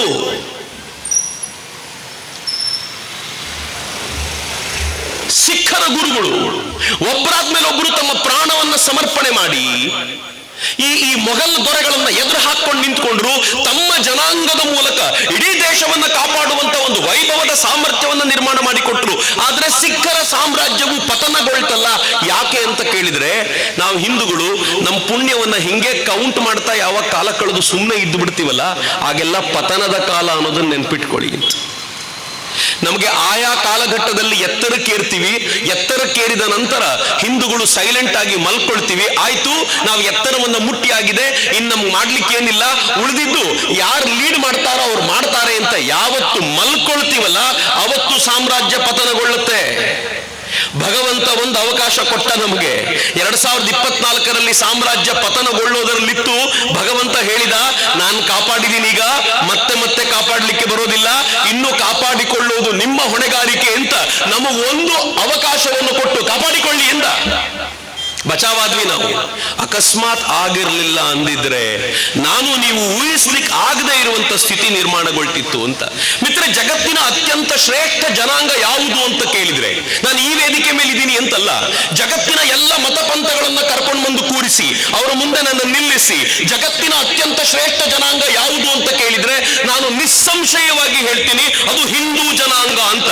ಜಗತ್ತಿನ ಜನ ಹಿಂದೂ ಜನಕ್ಕೆ ಕೊಡಬೇಕಾಗಿರುವಷ್ಟು, ತೀರಿಸಬೇಕಾಗಿರುವಷ್ಟು ಋಣವನ್ನ ಇನ್ನು ಯಾರಿಗೂ ತೀರಿಸಬೇಕಾಗಿಲ್ಲ. ಇವತ್ತು ಅಮೆರಿಕ ತನ್ನನ್ನು ತಾನು ಕೊಚ್ಚಿಕೊಳ್ಬಹುದು, ಜಗತ್ತಿನ ಅತ್ಯಂತ ಶ್ರೇಷ್ಠ ವಿಜ್ಞಾನ ನನ್ನ ಬಳಿ ಇದೆ ಅಂತ. ಇವತ್ತು ಚೈನಾ ಹೇಳ್ಕೊಳ್ಬಹುದು, ಜಗತ್ತಿನ ಅತ್ಯಂತ ಶ್ರೇಷ್ಠ ವಿಜ್ಞಾನ ನನ್ನ ಬಳಿ ಇದೆ ಅಂತ. ಆದ್ರೆ ಈ ವಿಜ್ಞಾನವನ್ನೆಲ್ಲ ಇತರರನ್ನ ನಾಶ ಮಾಡ್ಲಿಕ್ಕೆ ಅವರು ಬಳಸ್ತಾ ಇರುವಾಗ, ಜಗತ್ತಿನ ಅತ್ಯಂತ ಶ್ರೇಷ್ಠ ವಿಜ್ಞಾನದ ಪರಿಕಲ್ಪನೆಯನ್ನು ಕಟ್ಟಿಕೊಟ್ಟಿದ್ದು ಭಾರತ, ಹಿಂದೂ. ಭಾರತ ಅಂತ ಸೆಕ್ಯುಲರ್ಗಳು ಪದೇ ಪದೇ ಹೇಳ್ಬಿಡ್ತಾರೆ, ಹಿಂದೂ ಅಂದ್ರೆ ಕೆಲವರಿಗೆ ಬೇಜಾರಾಗುತ್ತೆ ಅಂತ. ಬೇಜಾರು ಯಾಕ್ರಿ? ಆರ್ಯಭಟ ಸೆಕ್ಯುಲರ್ ಅಲ್ಲ, ಹಿಂದೂ. ವರಾಹಮಿಹಿರ ಸೆಕ್ಯುಲರ್ ಅಲ್ಲ, ಹಿಂದೂ. ಭಾಸ್ಕರಾಚಾರ್ಯ ಸೆಕ್ಯುಲರ್ ಅಲ್ಲ, ಹಿಂದೂ. ಕಾಳಿದಾಸ ಸೆಕ್ಯುಲರ್ ಅಲ್ಲ, ಹಿಂದೂ. ನಾವು ಯಾಕೆ ಸೆಕ್ಯುಲರ್ ಆಗ್ಬೇಕಾದಂತ ಅಗತ್ಯ ಇದೆ? ಬಹಳ ಹೆಮ್ಮೆಯಿಂದ ಹೇಳ್ಕೊಳ್ಳಿ, ಜಗತ್ತಿನ ಅತ್ಯಂತ ಶ್ರೇಷ್ಠ ಜನಾಂಗ ನಮ್ದು. ಜಗತ್ತಿನ ಜನಕ್ಕೆ ಲೆಕ್ಕ ಮಾಡೋದು ಗೊತ್ತಿಲ್ಲ ಅಂತಂದಾಗ ಅವರಿಗೆ ದಶಮಾನ ಪದ್ಧತಿಯನ್ನು ಕೊಟ್ಟವರು ನಾವು, ಹಿಂದೂ.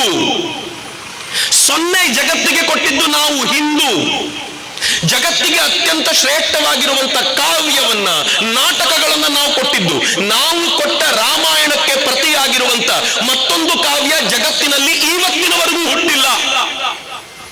1,00,000 ಶ್ಲೋಕಗಳ ಅತ್ಯದ್ಭುತವಾಗಿರುವಂತ ಮಹಾಭಾರತಕ್ಕೆ ಪ್ರತಿಯಾಗಿ ಇದುವರೆಗೂ ಜಗತ್ತಿನಲ್ಲಿ ಒಂದು ಅದ್ಭುತವಾಗಿರುವಂತ ಮತ್ತೊಂದು ಕಾವ್ಯ ಹುಟ್ಟಿಲ್ಲ. ಜಗತ್ತಿನ ಅತ್ಯಂತ ಶ್ರೇಷ್ಠ ತತ್ವಶಾಸ್ತ್ರಜ್ಞರು, ಅತ್ಯಂತ ಶ್ರೇಷ್ಠ ಬುದ್ಧಿವಂತರು ಕೂಡ ಭಾರತ ಅಂದಾಗ ಏನ್ ನೆನಪಿಸ್ಕೊಳ್ತಾರೆ ಗೊತ್ತೇನು? ಉಪನಿಷತ್ತನ್ನ ನೆನಪಿಸ್ಕೊಳ್ತಾರೆ.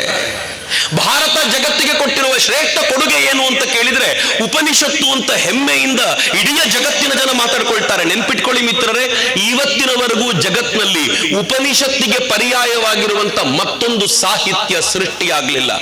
ನಾನು ದೊಡ್ಡ ದೊಡ್ಡ ಪದಗಳನ್ನು ಹೇಳಿರ್ಬೋದು, ದೊಡ್ಡ ಪದಗಳನ್ನೆಲ್ಲ ಪಕ್ಕಕ್ಕಿಟ್ಟು ಭಗವದ್ಗೀತೆಯ ತೂಕಕ್ಕೆ ಸಮಾನವಾಗಿರುವಂತ ಇನ್ನೊಂದು ಪುಸ್ತಕವನ್ನ ಇಡೀ ಜಗತ್ತಲ್ಲಿ ಹುಡುಕೊಡಿ ಅಂತಂದ್ರೆ ಯಾರಿಗಾದ್ರೂ ಸಾಧ್ಯ ಇದೆಯೇನು? ಯಾರಿಗೆ ಕೊಟ್ಟಿದ್ದನ್ನ? ಹಿಂದೂ ಕೊಟ್ಟಿದ್ದು.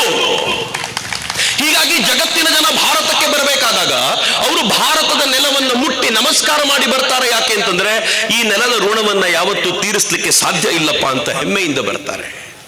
ಜಗತ್ತಿನ ಜನ ಇವತ್ತು ಸಂಗೀತ ಅಂತ ಹೇಳ್ತಾರಲ್ಲ, ಈ ಸಂಗೀತದ ಮೂಲ ಸೆಲೆ ಎಲ್ಲಿಂದ ಬಂತು ಅಂತಂದ್ರೆ ಅದು ಭಾರತದಿಂದ ಬಂದಿದ್ದು. ಭಾರತ ಅಂದಾಗ ಯಾರು ಕೊಟ್ಟಿದ್ದು?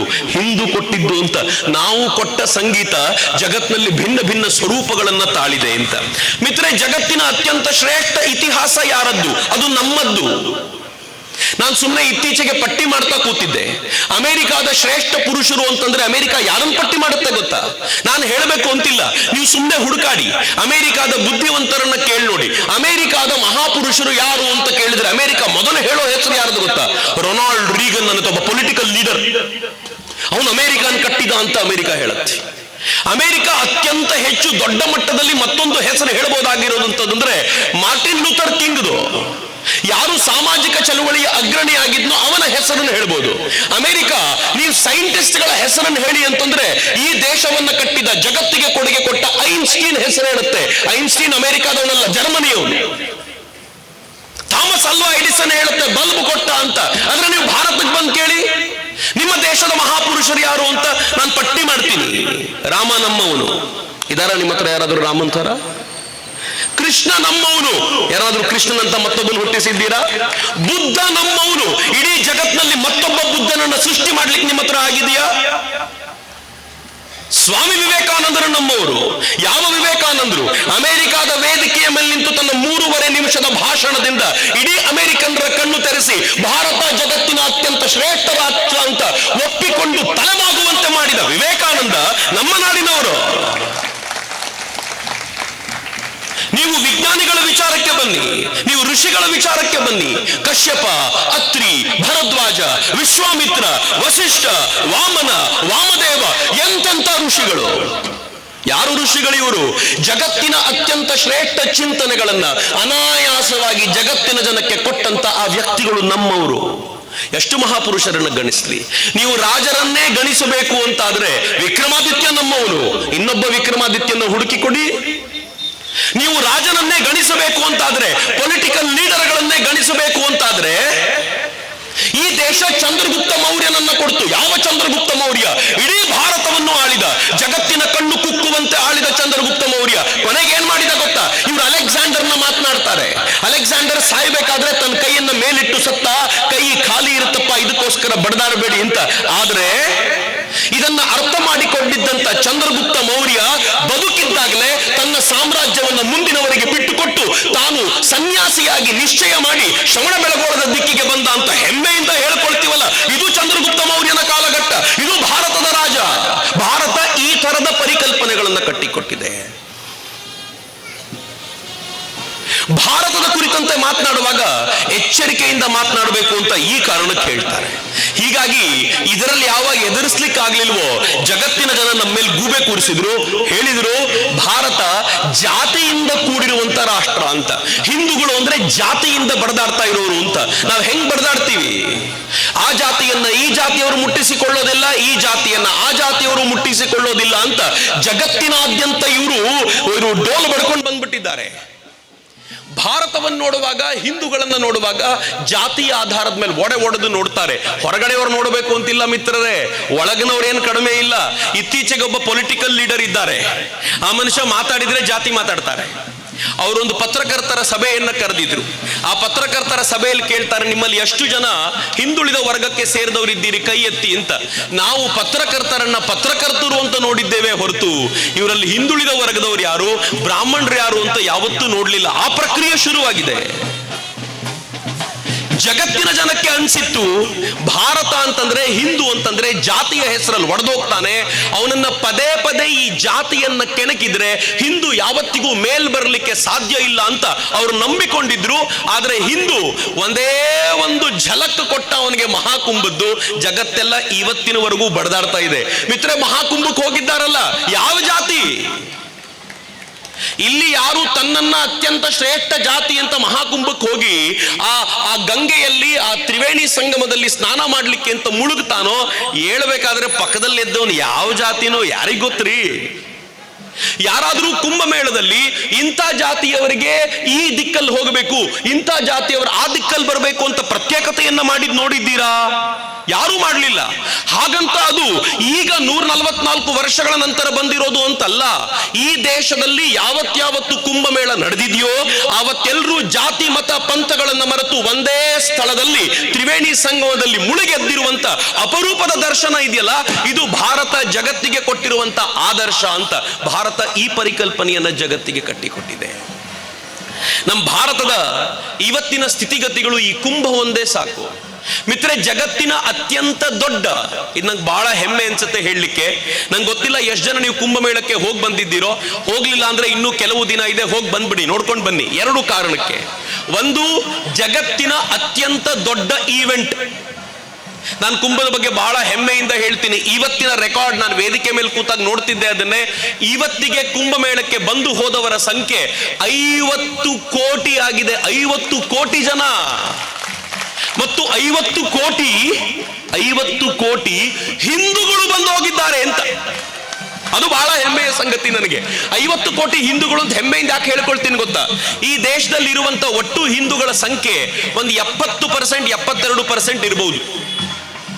ಈ 72% ಹಿಂದೂಗಳು ಅಂತಂದ್ರೆ ಹೆಚ್ಚು ಕಡಿಮೆ ಒಂದು 100 ಕೋಟಿ ಜನ ಹಿಂದೂಗಳಿರ್ಬೋದು. ಈ 100 ಕೋಟಿ ಜನ, 150 ಕೋಟಿ ಜನರಲ್ಲಿ 100 ಕೋಟಿ ಜನ ಇರಬಹುದು. 100 ಕೋಟಿ ಹಿಂದೂಗಳು ಅಂತಂದ್ರೆ ಅದರಲ್ಲಿ 50 ಕೋಟಿ ಜನ ಅಲ್ಲಿದ್ದಾರೆ ಅಂತಂದ್ರೆ ಹಿಂದೂಗಳ ಅರ್ಧದಷ್ಟು ಅರ್ಧದಷ್ಟು ಪಾಪ್ಯುಲೇಷನ್ ಪ್ರಯಾಗದ 70 ಕಿಲೋಮೀಟರ್ ರೇಂಜ್ ನಲ್ಲಿ ಕಳೆದ 1 ತಿಂಗಳಲ್ಲಿ ಇದೆ. ಆಲೋಚನೆ ಮಾಡ್ಲಿಕ್ಕೆ ಸಾಧ್ಯ ಇದೆಯಾ ನಿಮ್ಗೆ? ನಾನು ಮೌನಿ ಅಮಾವಾಸ್ಯೆ ದಿನ ಅಲ್ಲಿದ್ದೆ. ಮೌನಿ ಅಮಾವಾಸ್ಯೆ ದಿನ ಎಷ್ಟು ಜನ ಇದ್ರು ಗೊತ್ತಾ? ಇನ್ನೂ ಆಶ್ಚರ್ಯದ ಸಂಗತಿ ಇದು.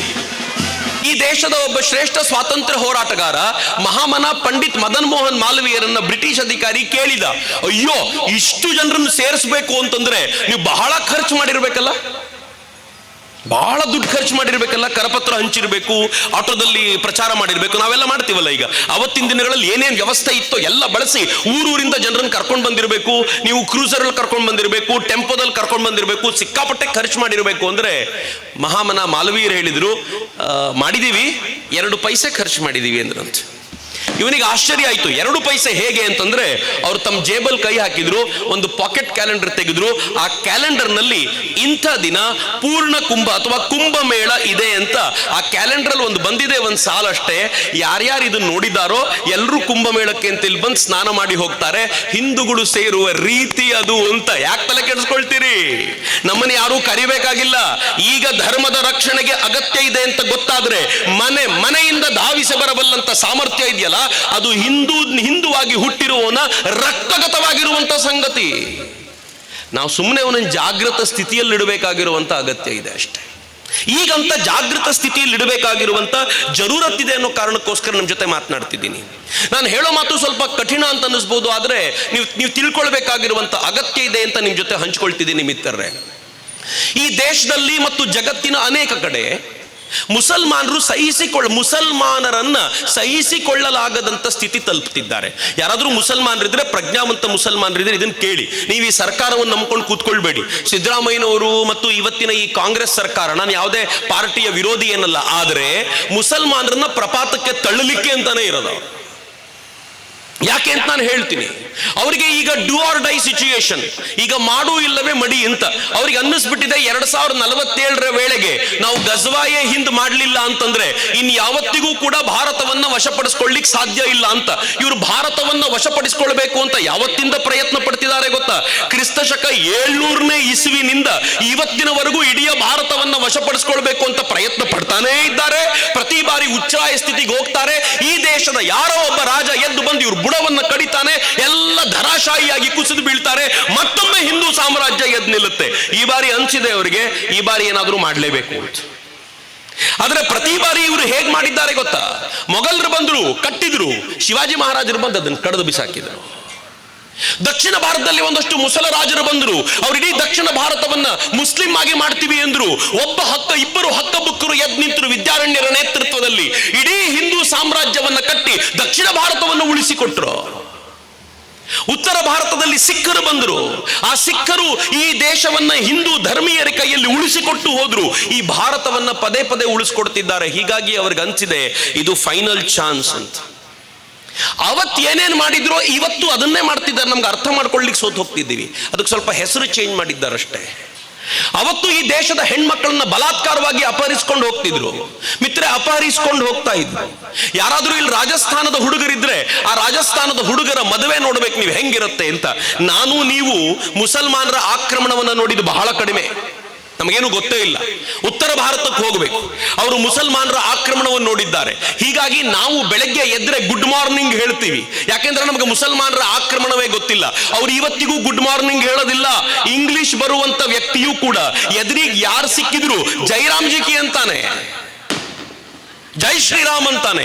ಈಗೀಗ ನಮ್ಗೆ ಬಂದಿದೆ ರಾಮ ಮಂದಿರ ಆದ ನಂತರ ನಾವು ಜೈ ಶ್ರೀರಾಮ್ ಹೇಳಲಿಕ್ಕೆ ಶುರು ಮಾಡಿದ್ದೀವಿ. ಮೊದಲು ಯಾರ್ದಾದ್ರೂ ಮನೆಗೆ ಹೋದ್ರೆ ಅವ್ರ ಮಕ್ಕಳಿಗೆ ಜೈ ಶ್ರೀರಾಮ್ ಅಂದ್ರೆ ಮಕ್ಕಳು ನಾಚ್ಕೊಳ್ತಿದ್ವು. ಟಾಟಾ ಹೇಳ್ಬೇಕಲ್ವಾ, ಜೈ ಶ್ರೀರಾಮ್ ಅಂತ ಹೇಳ್ತಿದ್ದಾರೆ ಅಂಕಲ್ಲು ಅಂತಿದ್ರು. ಈಗ ಹಂಗಿಲ್ಲ. ಜೈ ಶ್ರೀರಾಮ್ ಅಂದ್ರೆ ಮಕ್ಕಳು ಜೈ ಶ್ರೀರಾಮ್ ಅಂತ ಹೇಳುವಂತ ಒಂದು ಒಳ್ಳೆಯ ವಾತಾವರಣ ನಿರ್ಮಾಣಗೊಂಡಿದೆ. ಆದ್ರೆ ಉತ್ತರ ಭಾರತದಲ್ಲಿ ಯಾಕೆ ಹೀಗೆ ಹೇಳ್ತಾರೆ ಗೊತ್ತೇನು? ಅವರು ನಿರಂತರವಾದ ಇವರ ಆಕ್ರಮಣವನ್ನು ನೋಡಿದ್ದಾರೆ.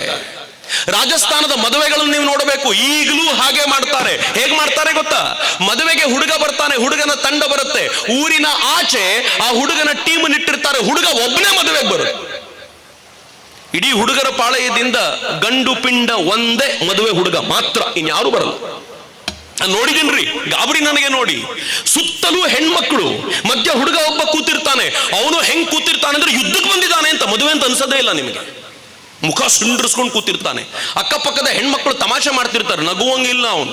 ನಕ್ಕಿದ್ರೆ ಅವ್ರು ಆಡ್ಕೊಳ್ತಾರೆ, ನಿನಗೆ ಹುಡುಗನಿಗೆ ಕೊಟ್ಟಿದ್ದಾರೆ ಅಂದ್ರೆ ಯಾವುದೋ ಹುಡುಗಿ ಜೊತೆ ಮದುವೆ ಮಾಡಿಸ್ತಿದ್ದಾರಲ್ಲ ಅಂತ ಆಡ್ಕೊಳ್ತಾರೆ. ಹಿಂಗಾಗಿ ಬಲವಾಗಿ ಕೂತಿರ್ಬೇಕು ಅವನು. ಹೋಗಬೇಕಾದ್ರೆ ಹೆಂಗ್ ಕರ್ಕೊಂಡು ಹೋಗ್ತಾನೆ ಗೊತ್ತಾ? ಅವಳು ಕೈ ಹಿಡ್ಕೊಳ್ತಾನೆ, ಬಲಗೈಯಲ್ಲಿ ಒಂದು ಕತ್ತಿ ಹಿಡ್ಕೊಂಡು ಕರ್ಕೊಂಡು ಹೋಗ್ತಾನೆ. ನಾನು ಕೇಳಿದೆ ಅವನಿಗೆ, ಯುದ್ಧಕ್ಕೆ ಬಂದಿದ್ಯೋ ಮದುವೆಗೆ ಬಂದಿದ್ಯೋ, ಏನ್ ಕತೆ ನಿಂದು? ಆಮೇಲೆ ಹಿಸ್ಟ್ರಿ ತೆಗೆದ್ಮೇಲೆ ಗೊತ್ತಾಯ್ತು, ಮದುವೆ ಇದೆ ಅಂತ ಗೊತ್ತಾದ್ರೆ ಮುಸಲ್ಮಾನ್ ರಾಜರ ಪರವಾಗಿರುವಂತವ್ರು ಬಂದು ಆ ಹೆಣ್ಣನ್ನ, ಇನ್ನೂ ಮದುವೆ ಆಗದೆ ವರ್ಜಿನ್ ಆಗಿರುವಂತ ಹೆಣ್ಣನ್ನ ಅಪಹರಿಸಿಕೊಂಡು ಹೋಗಿ ಅವಳನ್ನ ರಾಜನಿಗೆ ಕೊಡುಗೆಯಾಗಿ ಕೊಡ್ತಿದ್ರು. ಇಲ್ಲದೆ ಹೋದ್ರೆ ಉಳಿದ ಯಾರಾದ್ರೂ ಸೈನಿಕರು ಅವಳನ್ನು ಭೋಗಿಸ್ತಾ ಇದ್ರು. ಅದಕ್ಕೆ ಮದುವೆ ಆಗ್ತಿದೆ ಅಂತ ಗೊತ್ತಾಗದೇ ಇರೋ ರೀತಿ ಹುಡುಗ ಒಬ್ಬನೇ ಬಂದು ಅವಳನ್ನು ಮದುವೆ ಆಗಿ ಸೈನಿಕರು ಬಂದ್ರೆ ರಕ್ಷಣೆ ಮಾಡ್ತೀನಿ ಅಂತ ಕತ್ತಿ ಹಿಡ್ಕೊಂಡು ಅವಳನ್ನು ಕಾಪಾಡಬೇಕಾದ ಸ್ಥಿತಿ ಇತ್ತು. ಇವತ್ತಿಗೂ ಆ ಸಂಪ್ರದಾಯ ಉಳಿಸ್ಕೊಂಡು ಬಂದಿದ್ದಾರೆ. ಈಗ ಅದನ್ನೇ ಸ್ವಲ್ಪ ಬದಲಾಯಿಸಿದ್ದಾರಷ್ಟೇ ಅವರು. ಅದಕ್ಕೆ ಇವರು ಲವ್ ಜಿಹಾದ್ ಅಂತ ಹೆಸರು ಕೊಟ್ಟಿದ್ದಾರಷ್ಟೇ. ಪ್ರೇಮ ಪ್ರಕರಣ ಅಂತ ಹೇಳ್ತಾರೆ. ಅವರು ಬಲಾತ್ಕಾರವೇ, ಆದರೆ ಪ್ರೇಮ ಪ್ರಕರಣ. ನೀವು ಉತ್ತರ ಭಾರತದಲ್ಲಿ ನೋಡಬೇಕು, ಮುಸಲ್ಮಾನ್ ಹೆಸರಿಟ್ಕೊಂಡ್ರೆ ಹಿಂದೂ ಹೆಣ್ಮಕ್ಳು ಅವ್ರ ಹತ್ರಕ್ಕೂ ಹೋಗೋದಿಲ್ಲ ಅಂತ ಗೊತ್ತಾದ ನಂತರ ಅವರು ತಮ್ಮ ಹೆಸರುಗಳನ್ನ ಹಿಂದೂ ಹೆಸರಾಗಿ ಪರಿವರ್ತಿಸಿಕೊಂಡು ಹಿಂದೂ ಹೆಣ್ಮಕ್ಳನ್ನ ಅವರು ನಿಧಾನವಾಗಿ ತಮ್ಮ ಬುಟ್ಟಿಗೆ ಬೀಳಿಸ್ಕೊಂಡು ಆಮೇಲೆ ಅವ್ರಿಗೆ ಹೇಳ್ತಾರೆ, ಏನ್ ಮಾಡೋದು, ನಾನು ಮುಸಲ್ಮಾನ್ ಅಂತ ಗೊತ್ತಿದ್ರೆ ನೀನು ಬರ್ತಿರ್ಲಿಲ್ಲ ಅಂತ ನನ್ನ ಹೆಸರನ್ನು ಹಿಂಗೆ ಇಟ್ಕೊಂಡಿದ್ದೀನಿ, ದಯಮಾಡಿ ಕ್ಷಮಿಸು, ನೀನು ಹೇಳಿದ್ದು ಕೇಳ್ತೀನಿ ಅಂತ ಮದುವೆ ಆಗಿ ಆಕೆಯನ್ನ ವೇಶ್ಯಾವಾಟಿಕೆಗೆ ತಳ್ಳೋದು, ಇಲ್ಲವೋ ಐಸಿಸ್ಗೆ ಮಾರುವಂತ ಹೀನ ಕೃತ್ಯ ನಡೀತಾ ಇದೆಯಲ್ಲ ಮಿತ್ರ. ಅವತ್ತಿನ ಘಟನೆ ಇವತ್ತಿಗೂ ನಡೆಯುತ್ತೆ. ಅವತ್ತು ಹಿಂದೂಗಳ ಮೇಲೆ ಜಜಿಯಾ ಹೇರಲಾಗ್ತಿತ್ತು. ಜಜಿಯಾ ಅಂದ್ರೆ ಏನ್ ಗೊತ್ತಾ? ಹಿಂದೂಗಳಾಗಿರೋದಕ್ಕೆ ಟ್ಯಾಕ್ಸ್ ಕಟ್ಟಬೇಕಾಗಿತ್ತು. ಇವತ್ತು ನಾವು ದುಡಿದ ದುಡ್ಡಿಗೆ ಟ್ಯಾಕ್ಸ್ ಕಟ್ಟಬೇಕಾದಾಗ ಯೋಚನೆ ಮಾಡ್ತೀವಿ. ಆದ್ರೆ ನನ್ನ ಪೂರ್ವಜರು ಮೊಘಲರ ಕಾಲದಲ್ಲಿ, ನಾನು ಹಿಂದೂವಾಗಿರ್ತೀನಪ್ಪ, ನನ್ನ ಆಚರಣೆಗೆ ತೊಂದರೆ ಕೊಡಬೇಡಿ, ಹಿಂದೂವಾಗಿರುವ ತಪ್ಪಿಗೆ ನಾನು ಟ್ಯಾಕ್ಸ್ ಕಟ್ತೀನಿ ಅಂತ ಪ್ರತಿ ತಿಂಗಳು ಮುಸಲ್ಮಾನ ರಾಜನಿಗೆ ಟ್ಯಾಕ್ಸ್ ಕಟ್ಕೊಂಡು ಬದುಕ್ತಾ ಇದ್ರು. ಇವತ್ತಿಗೆ ಟ್ಯಾಕ್ಸ್ ಕಟ್ತಾರೆ, ಆದರೆ ಬೇರೆ ರೀತಿಯಲ್ಲಿ ಕಟ್ತಾರೆ. ವಕ್ಫ್ ಆಕ್ಟ್ ಬಂದ ನಂತರ ಮುಸಲ್ಮಾನರಿಗೆ ಯಾವ ಪರಿ ಫ್ರೀಡಮ್ ಕೊಡ್ಲಾಯ್ತು ಅಂತಂದ್ರೆ, ಈ ಜಾಗವನ್ನು ನೋಡಿದ ಯಾರೋ ಒಬ್ಬ ಮೌಲ್ವಿ, ಈ ಜಾಗ ಒಂದು ಕಾಲದಲ್ಲಿ ಮುಸಲ್ಮಾನರಿಗೆ ಸೇರಿತ್ತು, ನವಾಬರ ಕಾಲದಲ್ಲಿ ಈ ಜಾಗದಲ್ಲಿ ಮುಸಲ್ಮಾನರದೊಂದು ಅಂಗಡಿ ಇತ್ತು, ಹೀಗಾಗಿ ಈ ಜಾಗ ನಮ್ದು ಅಂತಂದ್ರೆ ನೀವೇನು ಮಾಡುವಂತಿಲ್ಲ. ಆಮೇಲೆ ನೀವು ಫೈಟ್ ಮಾಡಬಹುದು. ಯಾರ ಜೊತೆ ಫೈಟ್ ಮಾಡಬೇಕು ಗೊತ್ತಾ? ಅವ್ರದ್ದೊಂದು ಟ್ರಿಬ್ಯುನಲ್ ಇದೆ, ವಕ್ಫ್ನದ್ದೇ ಒಂದು ಟ್ರಿಬ್ಯುನಲ್. ಆ ಟ್ರಿಬ್ಯುನಲ್ 3 ಅಕ್ಷರ ಗೊತ್ತಿಲ್ಲದೆ ವ್ಯಕ್ತಿ ಕೂತಿರ್ತಾರೆ. ಅವರುಗಳ ಎದುರುಗಡೆ ನೀವು ಡಾಕ್ಯುಮೆಂಟ್ ಕೊಡಬೇಕು. ಇಲ್ಲಪ್ಪ, ಕಳೆದ 50 ವರ್ಷಗಳಿಂದ ಇದು ನಮ್ದು. ಅವನು ಹೇಳ್ತಾನೆ, 50 ವರ್ಷಗಳ ಹಿಂದೆ ನಮ್ದಿತ್ತಲ್ಲ, ಕೊಡಿ ನಮ್ಗೆ ಅಂತ. ಸುಪ್ರೀಂ ಕೋರ್ಟ್ ಕೂಡ ವಕ್ಫ್ ಟ್ರಿಬ್ಯುನಲ್ ಏನಾದ್ರೂ ಹೇಳಿದ್ರೆ ಅದಕ್ಕೆ ಪ್ರತಿಯಾಗಿ ಏನು ಹೇಳುವಂತಿಲ್ಲ. ಹಂಗಂತ ಕಾಂಗ್ರೆಸ್ ಗವರ್ಮೆಂಟ್ ಅವರಿಗಿದ್ದಾಗ ಆಕ್ಟ್ ಮಾಡಿ ಕೊಡ್ತು. ಸಾವಿರಾರು ಹೆಕ್ಟೇರ್ ಭೂಮಿ, ನಾನು ಲಕ್ಷಾಂತರ ಹೆಕ್ಟೇರ್ ಅನ್ನೋದನ್ನು ಸ್ವಲ್ಪ ಮಿನಿಮೈಸ್ ಮಾಡ್ತೀನಿ, ತಪ್ಪು ಅಂತ ತಿಳ್ಕೊಳ್ಬಾರ್ದು ಅಂತ. ಸಾವಿರಾರು ಹೆಕ್ಟೇರ್ ಭೂಮಿಗಳನ್ನ ಈ ನಾಡಿನಲ್ಲಿ, ಸಾವಿರಾರು ಎಕರೆ ಭೂಮಿಗಳನ್ನ ಈ ನಾಡಿನಲ್ಲಿ ತಮ್ಮದಾಗಿಸ್ಕೊಂಡು ಕೂತಿರೋರು ಆ ಮುಸಲ್ಮಾನರು. ಅವತ್ತು ಜಜಿಯಾ ಕಟ್ತಾ ಇದ್ವಿ, ಇವತ್ತು ಇದನ್ನು ಕಟ್ಟುವಂತ ಸ್ಥಿತಿ ನಮಗಿದೆ. ಅವತ್ತು ನವಾಬರ ತರ ಅವರು ಬದುಕ್ತಾ ಇದ್ರು. ಅವತ್ತು ಇಡೀ ದೇಶದಲ್ಲಿ ಅವ್ರು ನಡೀತಾ ಇರಬೇಕಾದ್ರೆ ಯಾರು ಮಾತನಾಡುವಂತಿರಲಿಲ್ಲ. ಇವತ್ತು ರಸ್ತೆಯಲ್ಲಿ ಕೂತ್ಕೊಂಡು ನಮಾಜ್ ಮಾಡಿದರೆ ಯಾರು ಕೇಳುವಂತಿಲ್ಲ ರೀ. ಒಬ್ಬ ಗಂಡು ಮುಖ್ಯಮಂತ್ರಿ ಇದ್ದಾರೆ ಉತ್ತರ ಪ್ರದೇಶದಲ್ಲಿ. ಅವ್ರು ಹೇಳಿದ್ದಾರೆ, ನೀವು ಮಾಡಿದ್ರೆ ರೋಡಲ್ಲಿ ನಮ್ಮವ್ರು ಹನುಮಾನ್ ಚಾಲೀಸ ಓದೋದನ್ನ ನಾನು ತಡಿಲಿಕ್ಕಾಗೋದಿಲ್ಲ, ಹಿಂಗಾಗಿ ಅವ್ರು ಮಾಡಬಾರ್ದು ಅಂದ್ರೆ ನೀವು ಸೈಡಿಗೆ ಹೋಗ್ಬೇಕು, ನೀವು ಮಾಡಬಾರ್ದು. ನೀವು ನಿಮ್ಮ ಜಾಗ ಎಲ್ಲಿದೆಯೋ ಅಲ್ಲಿ ಮಾಡಿ, ಅವರು ಪ್ರಾರ್ಥನೆ ಮಂದಿರದಲ್ಲಿ ಮಾಡ್ಕೊಳ್ಳಿ, ನೀವು ನಮಾಜ್ ನಿಮ್ಮ ಮಸೀದಿಯಲ್ಲಿ ಮಾಡ್ಕೊಳ್ಳಿ. ಅಕಸ್ಮಾತ್ ನಿಮಗೆ ಮಸೀದಿಯಲ್ಲಿ ಜಾಗ ಸಾಕಾಗ್ಲಿಲ್ಲ ಅಂದ್ರೆ 2 ಶಿಫ್ಟ್ ಅಲ್ಲಿ ಮಾಡಿ. 1 ಶಿಫ್ಟ್ ಮುಗಿಲಿ, 2ನೇ ಶಿಫ್ಟ್ ಬಂದು ಇನ್ನೊಬ್ಬರು ಮಾಡೋಗಿ ಅಷ್ಟೇ, ಅದರಲ್ಲಿ ಏನಿದೆ ಅಂತ ಬಹಳ ಸರಳವಾಗಿ ಹೇಳಿದ್ರು. ಹೀಗಾಗಿ ಉತ್ತರ ಪ್ರದೇಶದಲ್ಲಿ ಎಲ್ಲಿ ಹೆಚ್ಚು ಕಡಿಮೆ 27-28 ಕೋಟಿ ಜನ ಇದ್ದಾರೋ ಅದರಲ್ಲಿ ಹೆಚ್ಚು ಕಡಿಮೆ 18-20%, 20-25% ಮುಸಲ್ಮಾನರ ಇದ್ದಾರೋ ಅಲ್ಲಿ ರಸ್ತೆಯಲ್ಲಿ ನಮಾಜಿಲ್ಲ. ಆದರೆ ಕರ್ನಾಟಕ ಹೆಂಗೆ ಕಟ್ಟಿದ್ದೀವಿ ನಾವು? ಮೈಸೂರಿನಲ್ಲಿ ಒಂದು ಫೇಸ್ಬುಕ್ ಪೋಸ್ಟ್ನಲ್ಲಿ ತಲೆಗೆ ಟೋಪಿ ಹಾಕ್ಕೊಂಡಿರುವಂಥ 3 ರಾಜಕಾರಣಿಗಳನ್ನ ತೋರಿಸಿದ್ರು ಅನ್ನೋ ಕಾರಣಕ್ಕೋಸ್ಕರ ಒಬ್ಬನನ್ನ ಬಂಧಿಸಲಾಯಿತು. ಪೊಲೀಸ್ ಸ್ಟೇಷನ್ ಮೇಲೆ ಅಟ್ಯಾಕ್ ಮಾಡಲಾಯಿತು. ಅಟ್ಯಾಕ್ ಮಾಡಿದ್ರೆ ಏನು ಹೇಳ್ತಾರೆ ಗೊತ್ತಾ ಮಂತ್ರಿಗಳು? ನಾಚಿಕೆ ಆಗಬೇಕ್ರಿ. ನಂಗೆ ಬಹಳ ಅಸಹ್ಯ ಅನ್ಸುತ್ತೆ ಕೇಳಬೇಕಾದ್ರೆ. ನಿಮಗೆ ಅದನ್ನ ಕಂಟ್ರೋಲ್ ಮಾಡುವ ತಾಕತ್ತಿದ್ರೆ ಕಂಟ್ರೋಲ್ ಮಾಡಬೇಕು. ಕಂಟ್ರೋಲ್ ಮಾಡ್ಲಿಕ್ಕೆ ಆಗ್ಲಿಲ್ಲ ಅಂತಂದ್ರೆ ನಮ್ಮ ಹತ್ರ ಆಗ್ತಾ ಇಲ್ಲ ಅಂತ ಕೈ ಮುಗಿಬೇಕು, ನಾವು ನೋಡ್ಕೋತೀವಿ. ಏನು ಹೇಳ್ತಾರೆ ಗೊತ್ತಾ? RSSನವರು ಮುಸಲ್ಮಾನರ ವೇಷ ಹಾಕ್ಕೊಂಡು ಬಂದು ಅಟ್ಯಾಕ್ ಮಾಡಿದ್ದಾರೆ. ವಾ ವಾ ವಾ ವಾ ವಾ, ನಮ್ಮ ಬೆನ್ನು ನಾವೇ ತಟ್ಕೋಬೇಕು. ಎಲ್ಲಿವರೆಗೂ ಇತ್ತು ಈ ಸರ್ಕಾರ?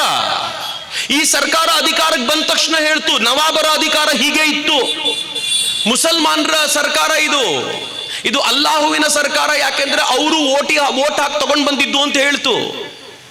ನಾನು ಈ ಮಾತನ್ನ ಒಂದು ಟಿವಿ ಚಾನಲ್ ಅವ್ರು ಬಂದು ನಿಂತ್ಕೊಂಡ್ರು ನನ್ನ ಹತ್ರ. ಕಾರವಾರದಲ್ಲಿ ನಡೆದ ಘಟನೆ, ಒಂದು 5-6 ಟಿವಿ ಚಾನಲ್ನವರು ಅವ್ರು ನಿಂತಾಗ ನಾನು ಹೇಳಿದೆ, ಏನಪ್ಪಾ ಇದರಲ್ಲಿ ಏನು ವಿಶೇಷ ನನಗೆ ಅನ್ಸಲ್ಲ, ಯಾಕೆ ಅನ್ಸೋದಿಲ್ಲ ಅಂತಂದ್ರೆ ಇದು ಮುಸಲ್ಮಾನರ ಸರ್ಕಾರ ಅಂತ ಹೇಳಿ ಆಗಿದೆಯಲ್ಲ ಅಂತ ಹೇಳಿದ್ದಕ್ಕೆ ಅಲ್ಲಿನ ಪೊಲೀಸರು ನನ್ನ ಮೇಲೆ ಒಂದು ಸುಮೋಟೋ ಕೇಸ್ ಹಾಕಿದ್ರು.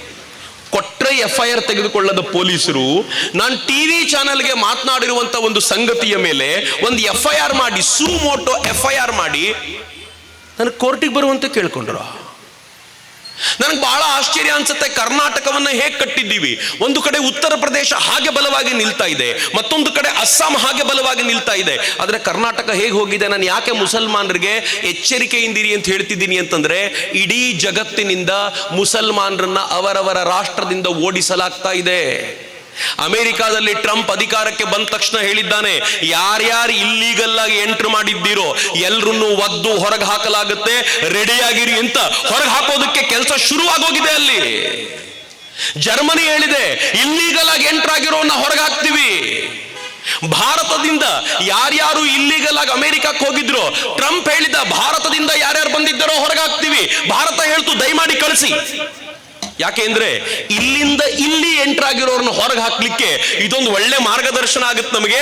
ಈ ನೆಪದಲ್ಲಿ ಇಲ್ಲಿಂದ ಆಚೆ ತಪ್ತೀವಿ ನಾವು ಅಂತ ಈಗ ಭಾರತ ರೆಡಿಯಾಗಿ ಕೂತಿದೆ.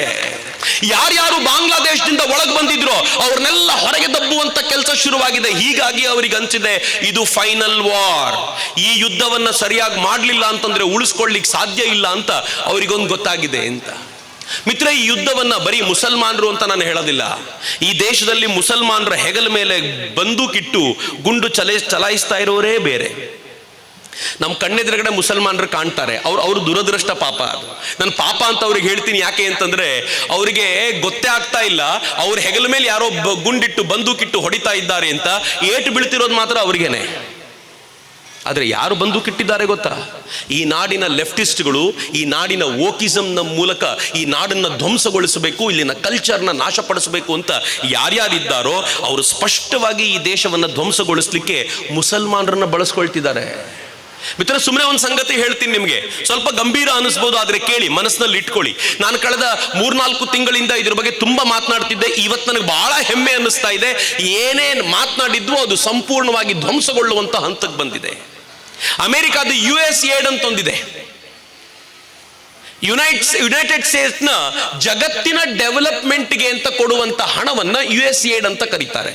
ಇವ್ರು ಯಾರಿಗೆ ಕೊಡ್ತಾರೆ ಗೊತ್ತಾ? USAID ಅನ್ನ ಯಾವ ದೇಶದಲ್ಲಿ ತಮಗೆ ಆಗದೇ ಇರುವಂತ ರಾಜ ಇದ್ದಾನೋ, ರಾಜಕಾರಣಿ ಇದ್ದಾನೋ ಅವನನ್ನು ತೆಗೆದು ತಮಗೆ ಬೇಕಾಗಿರುವಂತ ಕೈಗೊಂಬೆಯನ್ನ ಕೂರಿಸ್ಲಿಕ್ಕೆ ಅಂತ ಆಯಾ ದೇಶಗಳಿಗೆ ಹಣ ಪಂಪ್ ಮಾಡ್ತಾರೆ. ಈ USAID ನವರು ಪಾಕಿಸ್ತಾನದಲ್ಲಿ ಹಣ ಪಂಪ್ ಮಾಡಿದ್ರು. ಯಾತಕ್ಕೆ ಗೊತ್ತಾ? ಇಮ್ರಾನ್ ಖಾನ್ ಅನ್ನ ಕೆಳಗಿಳಿಸಬೇಕು, ಆ ಜಾಗದಲ್ಲಿ ಬೇರೆಯನ್ನು ಕೂರಿಸಬೇಕು ಅಂತ ಕೂರಿಸಿದ್ರು. ಇದೇ USAID ನ ಮೂಲಕ ಹಣವನ್ನು ಕೊಟ್ಟು ಬಾಂಗ್ಲಾದೇಶದಲ್ಲಿ ಹಣವನ್ನು ಪಂಪಿನ್ ಮಾಡಿದ್ರು. ಹಣ ಪಂಪ್ ಮಾಡಿದ ನಂತರ ಅಲ್ಲಿ ಶೇಖ್ ಹಸೀನಾನ ಓಡಿಸಲಾಯಿತು. ಮಿತ್ರೆ, ಭಾರತ ಏನಾದ್ರೂ ಸರಿಯಾದ ಟೈಮಿಗೆ ಹೋಗಿ ಶೇಖ್ ಹಸೀನಾನ ಎಬ್ಬಿಸ್ಕೊಂಡು ಬರಲಿಲ್ಲ ಅಂದಿದ್ರೆ ಇವತ್ತು ಶೇಖ್ ಹಸೀನಾ ಬದುಕು ಉಳಿತಾ ಇರಲಿಲ್ಲ. ಭಾರತ ಶೇಖ್ ಹಸೀನಾನ ಉಳಿಸ್ತು. ಆ ಜಾಗಕ್ಕೆ ಮೊಹಮ್ಮದ್ ಯೂನಿಸ್ ಬಂದ. ಯಾರು ಮೊಹಮ್ಮದ್ ಯೂನಿಸ್? ಯಾರಿಗೂ ಗೊತ್ತಿರಲಿಲ್ಲ. ಅವನಿಗೆ ನೊಬೆಲ್ ಕೊಟ್ಟು ಕಳೆದ 1 ದಶಕದಿಂದ ಅವನು ಚೆನ್ನಾಗಿ ತಯಾರು ಮಾಡಿದ್ರು. ಅವನ ಬಗ್ಗೆ ಪತ್ರಿಕೆಗಳು ಬರೆಯುವಂತೆ ಮಾಡಿದ್ರು, ಜಗತ್ತಿನಲ್ಲಿ ಚರ್ಚೆ ಬರುವಂತೆ ಮಾಡಿದ್ರು. ತಮ್ಮದ್ದೇ ಆಗಿರುವಂತ ಒಂದು ಕೈಗೊಂಬೆಯನ್ನ ಬಾಂಗ್ಲಾದೇಶದಲ್ಲಿ ಕೂರಿಸಿ ಅಲ್ಲಿ ಭಾರತವನ್ನ ಎದುರು ಹಾಕಿಕೊಳ್ಳುವಂತ ಪ್ರಯತ್ನವನ್ನ ಬಾಂಗ್ಲಾದ ಮೂಲಕ ಮಾಡ್ಲಿಕ್ಕೆ ಶುರು ಮಾಡಿದ್ರು. 2024 ಚುನಾವಣೆ ನೆನಪಿದೆ ನಿಮಗೆ. ಈ ಚುನಾವಣೆಯಲ್ಲಿ ಯಾರ್ಯಾರು ಮೋದಿಯ ಪರಮ ಭಕ್ತರಾಗಿದ್ರೋ ಅವ್ರಿಗೂ ವಿಡಿಯೋಗಳು ಬರ್ತಾ ಇತ್ತು. ಮೋದಿ ಅಂಥ ವ್ಯಕ್ತಿತ್ವ ಏನು ಅಲ್ಲ ಅಂತ ನಮಗೂ ಒಂದು ಅನುಮಾನ ಶುರುವಾಗಿತ್ತು. ಹೌದಾ, ಮೋದಿ ನಿಜವಾಗ್ಲೂ ಆತವ್ರದಾರಲ್ವಾ ಅಂತ. ಎಲ್ಲಿಂದ ಬರ್ತಿತ್ತು ಫೇಸ್ಬುಕ್ನಲ್ಲಿ ಅಷ್ಟೊಂದು ವಿಡಿಯೋ? ಎಲ್ಲಿಂದ ಬರ್ತಿತ್ತು ಇನ್ಸ್ಟಾಗ್ರಾಮ್ನಲ್ಲಿ ಅಷ್ಟೊಂದು ರೀಲು? ಎಲ್ಲಿಂದ ಬರ್ತಿತ್ತು ಅಂತಂದ್ರೆ ಅದಕ್ಕೋಸ್ಕರ ಫಂಡ್ ಮಾಡಿ ಹಣವನ್ನ ಪಂಪಿನ್ ಮಾಡಿ ಮೋದಿಯ ವಿರೋಧ, ಹಿಂದೂಗಳ ವಿರೋಧ, ಭಾರತದ ವಿರೋಧವನ್ನ ಕ್ರಿಯೇಟ್ ಮಾಡುವಂತ ಒಂದು ದೊಡ್ಡ ಪಡೆ ಸೃಷ್ಟಿಯಾಗಿತ್ತು. ಆದರೆ ಏನೇ ಹೇಳಿ, ಹಿಂದೂ ಧರ್ಮದ ರಕ್ಷಣೆಗೆ ಅಂತ ನಾನು ನೀವಲ್ಲ, ಸ್ವತಃ ತಾಯಿ ಭಾರತಿ ಟೊಂಕ ಕಟ್ಟಿ ನಿಂತಿರೋದ್ರಿಂದ ಇಲ್ಲಿ ನರೇಂದ್ರ ಮೋದಿ ವಾಪಸ್ ಬಂದರು. ಆದರೆ ಅಲ್ಲಿ ಟ್ರಂಪ್ ಅಧಿಕಾರಕ್ಕೆ ಬಂದ ತಕ್ಷಣ ಇಡೀ US ಏಡನ್ನೇ ಕ್ಲೋಸ್ ಮಾಡಿ ಇನ್ನು ಮುಂದೆ ಜಗತ್ನಲ್ಲಿ ಯಾರಿಗೂ US ಏಡ್ನಿಂದ ಹಣ ಹೋಗೋದಿಲ್ಲ ಅಂತ ಇವತ್ತು ಒಂದೊಂದೇ ಲಿಸ್ಟ್ ಕೊಡ್ತಾ ಇದ್ದಾರೆ. ನೀವು ಕೇಳಿದ್ರೆ ಗಾಬರಿ ಆಗ್ತೀರಾ. ಈ ನಾಡಿನ ಅನೇಕ ಪತ್ರಕರ್ತರು US ಏಡ್ನಿಂದ ಹಣ ತಗೊಂಡಿದ್ದಾರೆ. ಈ ನಾಡಿನ ಅನೇಕ NGOಗಳಿಗೆ US ಏಡಿಂದ ಹಣ ಬರ್ತಿದೆ. ಯಾರ್ಯಾರು ರಾಷ್ಟ್ರವನ್ನು ತುಂಡರಿಸಬೇಕು ಅಂತ ಭಾವಿಸಿದ್ರು ಅವ್ರಿಗೆಲ್ಲ ಹಣ ಪಂಪಿನ್ ಆಗ್ತಿರುವಂತ ರೀತಿ ಇದೆಯಲ್ಲ, ಆ ಕಾರಣಕ್ಕೋಸ್ಕರ ಹಿಂದುತ್ವದ ವಿರುದ್ಧದ ಮಾತು ಯಾರು ಮಾತನಾಡೋದು? ಇತ್ತೀಚೆಗೆ ಮಲ್ಲಿಕಾರ್ಜುನ್ ಖರ್ಗೆ ಒಂದು ಹೇಳಿಕೆ ಕೊಟ್ಟರು. ಕುಂಭಕ್ಕೆ ಹೋಗಿ ಸ್ನಾನ ಮಾಡಿದ್ರೆ ಪಾಪ ಏನು ಪರಿಹಾರ ಆಗೋದಿಲ್ಲ, ಬಡತನ ಏನು ಹೋಗೋದಿಲ್ಲ ಅಂತ. ಅವ್ರು ಬಡತನ ಏನು ಹೋಗೋದಿಲ್ಲ ಅಂತ ಹೇಳಿದ್ರು, ಅವ್ರ ಮಗ ಪಾಪನೂ ಪರಿಹಾರ ಆಗೋದಿಲ್ಲ ಅಂತ ಸೇರಿಸಿಬಿಟ್ರು. ಅವ್ರ ಹಿಂದುತ್ವದ ವಿರೋಧ ಆ ಥರ ಇತ್ತು. ನಾನೊಂದು ಪ್ರಶ್ನೆ ಅವರಿಗೆ ಒಂದು 3-4 ಪ್ರಶ್ನೆ ಕೇಳಿದೆ. ನನ್ಗೆ ಕೋಪ ಬರಲಿಲ್ಲ, ನಂಗೆ ಕರೆಕ್ಟು ಅನ್ನಿಸ್ತು ಅವ್ರು ಹೇಳಿದ್ದು. ಆದರೆ ಪಾಪ ಪರಿಹಾರ ಆಗೋದಿಲ್ಲ ಅಂದ್ರೆ ಎಲ್ಲರ ಪಾಪ ಪರಿಹಾರ ಆಗೋದಿಲ್ಲ ಅಂತ. ನಾನು ನೀವು ಮಾಡಿರ್ಬೋದಾಗಿರೋ ಪಾಪ ಏನು ಗೊತ್ತೇನ್ರಿ? ಸಾಮಾನ್ಯ ಜನರ ಜೊತೆಗೆ ಮಾಡ್ಬೋದಾಗಿರುವಂಥ ಪಾಪ. ಯಾರ್ಯಾರು ರಾಷ್ಟ್ರದ್ರೋಹದ ಪಾಪ ಮಾಡಿದ್ದಾರೋ ಅವರಿಗೆ ಕುಂಭಮೇಳದಲ್ಲಿ ಸ್ನಾನ ಅಲ್ಲ, ಸ್ವತಃ ಹೋಗಿ ಅಮೃತ ಸ್ನಾನ ಮಾಡ್ಕೊಂಡು ಬಂದರೂ ಪಾಪ ಪರಿಹಾರ ಆಗೋದಿಲ್ಲ. ಪ್ರಾಮಾಣಿಕವಾಗಿ ಹೇಳಿ. ನಮಗೆಲ್ಲ ಪ್ರಶ್ನೆ ಕೇಳಿದ್ದವರು ಮಲ್ಲಿಕಾರ್ಜುನ್ ಖರ್ಗೆ ಕೇಳಿದ್ದು ಮಹಾತ್ಮ ಗಾಂಧೀಜಿಗೆ. ಮಹಾತ್ಮ ಗಾಂಧೀಜಿಯವರೇ 1918ರಲ್ಲಿ ಕುಂಭಮೇಳಕ್ಕೆ ಹೋಗಿ ಸ್ನಾನ ಮಾಡಿ ಬಂದಿದ್ರಲ್ಲ, ದೇಶ ವಿಭಜನೆ ಮಾಡಿದ ನಿಮ್ಮ ಪಾಪ ಹೋಯ್ತಾ ಅಂತ ಮಲ್ಲಿಕಾರ್ಜುನ್ ಖರ್ಗೆ ಮಹಾತ್ಮ ಗಾಂಧೀಜಿಗೆ ಪ್ರಶ್ನೆ ಕೇಳೋದು. ಮಲ್ಲಿಕಾರ್ಜುನ್ ಖರ್ಗೆ ಪ್ರಶ್ನೆ ಕೇಳ್ತಿರೋ ಚಕ್ರವರ್ತಿ ಸೂಲಿಬೆಲೆಗಲ್ಲ. ಮಲ್ಲಿಕಾರ್ಜುನ್ ಖರ್ಗೆ ಪ್ರಶ್ನೆ ಕೇಳ್ತಾ ಇರೋದು ಈ ದೇಶದ ಹಿಂದೂ ಸಮುದಾಯಕ್ಕಲ್ಲ. ಮಲ್ಲಿಕಾರ್ಜುನ್ ಖರ್ಗೆ ಪ್ರಶ್ನೆ ಕೇಳ್ತಾ ಇರೋದು ಜವಾಹರ್ಲಾಲ್ ನೆಹರೂಗೆ. 1954ರಲ್ಲಿ ಸ್ವಾತಂತ್ರ್ಯ ಬಂದ ನಂತರ ಮೊದಲ ಕುಂಭಮೇಳಕ್ಕೆ ಹೋಗಿ ಸ್ನಾನ ಮಾಡ್ಕೊಂಡು ಬಂದಿದ್ರಲ್ಲ. ಈ ದೇಶದಲ್ಲಿ ಕಾಶ್ಮೀರದಲ್ಲಿ 370 ಆರ್ಟಿಕಲ್ ಹಾಕಿರುವಂತ ಪಾಪ ಪರಿಹಾರ ಆಯ್ತಾ ನಿಮ್ದು ಅಂತ ಅವ್ರಿಗೆ ಪ್ರಶ್ನೆ ಕೇಳ್ತಿರೋದು, ನನಗೆ ನಿಮಗೆಲ್ಲ. ಪಾಪ ಮಲ್ಲಿಕಾರ್ಜುನ್ ಖರ್ಗೆ ಬೈಯುವಂತಿಲ್ಲ. ಮಲ್ಲಿಕಾರ್ಜುನ್ ಖರ್ಗೆ ಪ್ರಶ್ನೆ ಕೇಳಿದ್ದು ನಮ್ಗಲ್ಲ. ಮಲ್ಲಿಕಾರ್ಜುನ್ ಖರ್ಗೆ ಪ್ರಶ್ನೆ ಕೇಳಿದ್ದು ಇಂದಿರಾ ಗಾಂಧಿ ಅವರಿಗೆ. ಲಾಲ್ ಬಹದ್ದೂರ್ ಶಾಸ್ತ್ರಿ ತೀರಿಕೊಂಡ ನಂತರ ಪೊಲಿಟಿಕಲ್ ಸ್ಟಂಟ್ ಮಾಡ್ಲಿಕ್ಕೆ ಅಂತ ಅವರ ಅಸ್ಥಿಯನ್ನ ತೆಗೆದುಕೊಂಡು ಗಂಗೆಯಲ್ಲಿ ವಿಸರ್ಜನೆ ಮಾಡ್ಲಿಕ್ಕೆ ಹೋದ್ರಲ್ಲ, ನಿಮ್ ಪಾಪ ಪರಿಹಾರ ಆಯ್ತಾ ಅಂತ ಕೇಳಿರೋದು. 1970ನಲ್ಲಿ ಇದೇ ಇಂದಿರಾ ಗಾಂಧಿ ಕುಂಭಮೇಳಕ್ಕೆ ಹೋಗಿ ಕುಂಭಮೇಳದ ಅಖಾಡದಲ್ಲಿ ಅಖಾಡ ಪರಿಷತ್ನ ಎದುರಿಗೆ ಮಾತನಾಡ್ಕೊಂಡು ಬಂದ್ರಲ್ಲ, ಅವತ್ತು ಕುಂಭ ಸ್ನಾನ ಮಾಡಿರಬಹುದಲ್ಲ. ಆ ಮಾಡಿರೋದವರಿಗೆ ಅವ್ರ ಪ್ರಶ್ನೆ ಕೇಳ್ತಿದ್ದಾರೆ, ನಿಮ್ ಪಾಪ ಪರಿಹಾರ ಆಯ್ತಾ, ನೀವ್ ಯಾಕೆ ಮಾಡಿದ್ರಿ ಅಂತ ಮಲ್ಲಿಕಾರ್ಜುನ್ ಖರ್ಗೆ ಇಂದಿರಾ ಗಾಂಧಿ ಪ್ರಶ್ನೆ ಕೇಳ್ತಿದ್ದಾರೆ. ಮಲ್ಲಿಕಾರ್ಜುನ್ ಖರ್ಗೆ 2001ರಲ್ಲಿ ಅಟಲ್ ಬಿಹಾರಿ ವಾಜಪೇಯಿ ಪ್ರಧಾನಿ ಆಗಿದ್ದಾಗ 2001ರಲ್ಲಿ ಸೋನಿಯಾ ಗಾಂಧಿ ಮುಳುಗಿದ್ರಲ್ಲ, ಅವ್ರಿಗೆ ಪ್ರಶ್ನೆ ಕೇಳ್ತಿದ್ದಾರೆ. ಈ ದೇಶಕ್ಕೆ ಬಂದ್ರು 12 ವರ್ಷ ನೀವು ಈ ದೇಶದ ಸಿಟಿಸನ್ಶಿಪ್ ತಗೊಂಡಿರ್ಲಿಲ್ವಲ್ಲ, ನಿಮ್ ಪಾಪ ಪರಿಹಾರ ಆಯ್ತಾ ಅಂತ ಸೋನಿಯಾ ಗಾಂಧಿ ಕೇಳ್ತಿದ್ದಾರೆ. ನಮಗೆಲ್ಲ ಕೇಳ್ತಿರೋದು. ಮಿತ್ರ, ಮಲ್ಲಿಕಾರ್ಜುನ್ ಖರ್ಗೆ ಕೇಳ್ತಿರೋದು ನನಗೆ ನಿಮಗೆ ಅಲ್ಲ.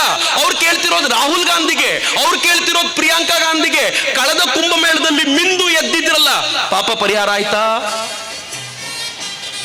ಬಹಳ ಜನರಿಗೆ ಗೊತ್ತಿಲ್ಲ. 2018ರಲ್ಲಿ ಇದೇ ಮಲ್ಲಿಕಾರ್ಜುನ್ ಖರ್ಗೆ ಪುಷ್ಕರದಲ್ಲಿ ನಡೆಯುವ ಈ ಥರದ್ದೇ ಒಂದು ಮೇಳಕ್ಕೆ ಹೋಗಿ ಮುಳುಗಾಕಿ ಬಂದಿದ್ರು. ನಾವೇ ಪ್ರಶ್ನೆ ಕೇಳಬೇಕು, ಪಾಪ ಪರಿಹಾರ ಆಯ್ತಾ, ಹೋಗಿದೆಯಾ ಅಂತ ಪ್ರಶ್ನೆ ಕೇಳೋದಿದೆಯಲ್ಲ, ಇದು ಅವರಿಗೆ ಕೇಳಬೇಕಾಗಿರುವಂಥ ಪ್ರಶ್ನೆ. ಮಿತ್ರ, ಇವತ್ತು ಭಾರತ ಮೈ ಕೊಡವಿ ಎದ್ದು ನಿಂತುಕೊಂಡಿದೆ. ಇವತ್ತಿನ ಭಾರತ ಆರ್ಡಿನರಿ ಭಾರತ ಅಲ್ಲ. ಇವತ್ತಿನ ಭಾರತ ಎಂಥ ಸ್ಟ್ರಾಂಗ್ ಭಾರತ ಅಂತಂದ್ರೆ ಜಗತ್ತಿನ ಯಾರನ್ನ ಬೇಕಿದ್ರೂ ನಡುಗಿಸಬಲ್ಲಂತ ಭಾರತ.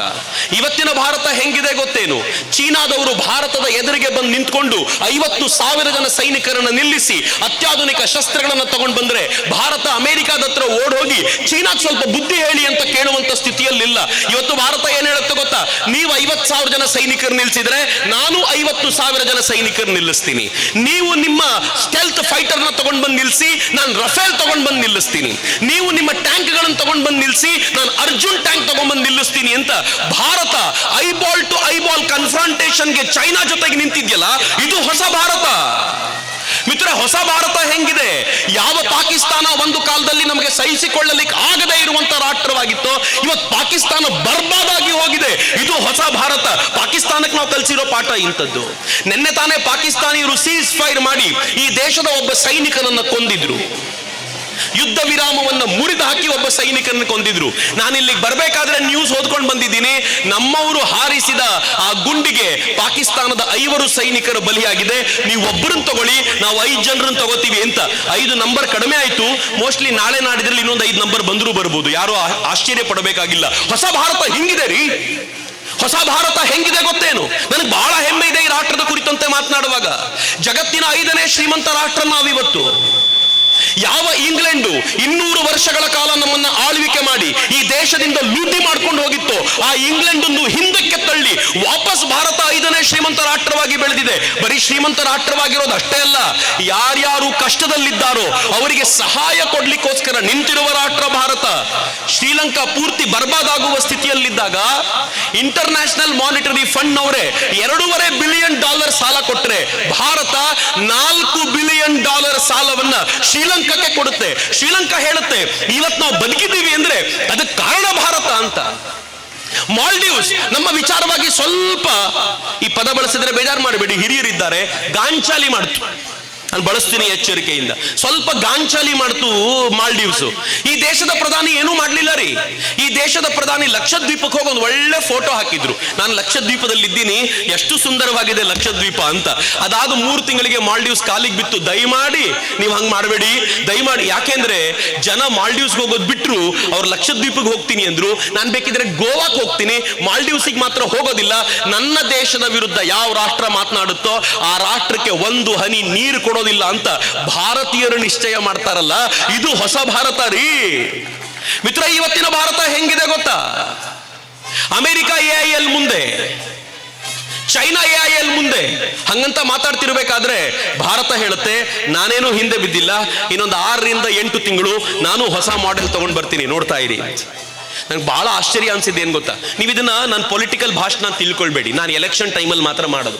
ಆದರೆ ಉಳಿದಂತೆ ಇದು ಭಾರತದ ಹೆಮ್ಮೆಯ ಕುರಿತಂತೆ ನಂಗೆ ಬಹಳ ಅಪಾರವಾದ ಗೌರವ.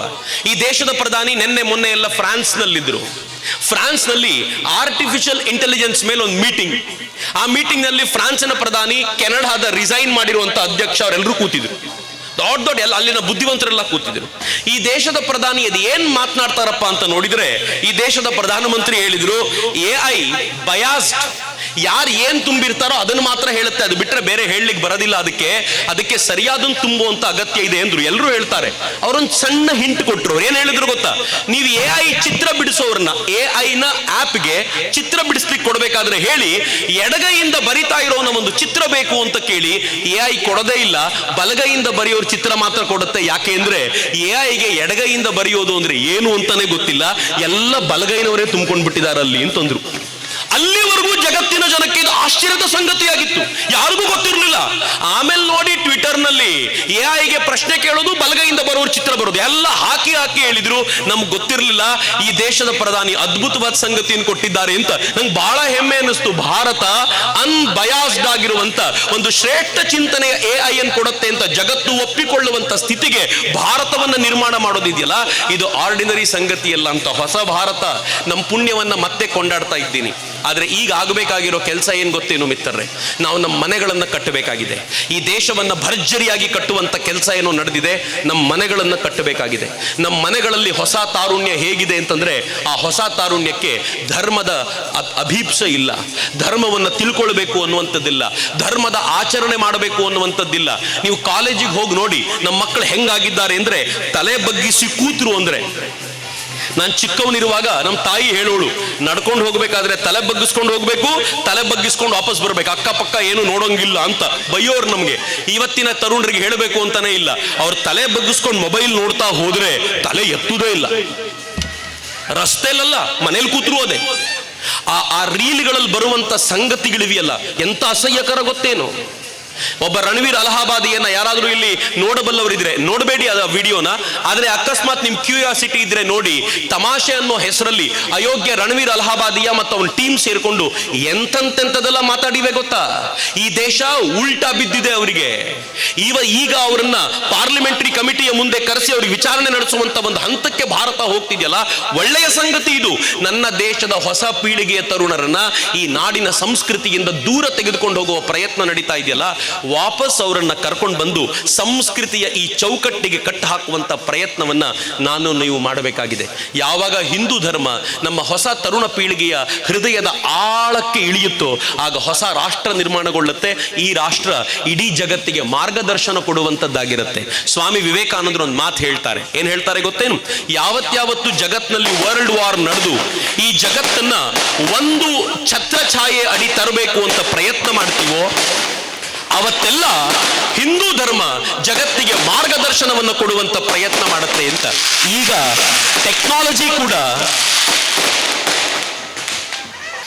ಟೆಕ್ನಾಲಜಿ ಇಡೀ ಜಗತ್ತನ್ನ ಒಂದು ಮಾಡುವಂತ ಸ್ಥಿತಿಯಲ್ಲಿರುವಾಗ ಇದು ನನ್ನ ಮತ್ತು ನಿಮ್ಮ ಜವಾಬ್ದಾರಿ.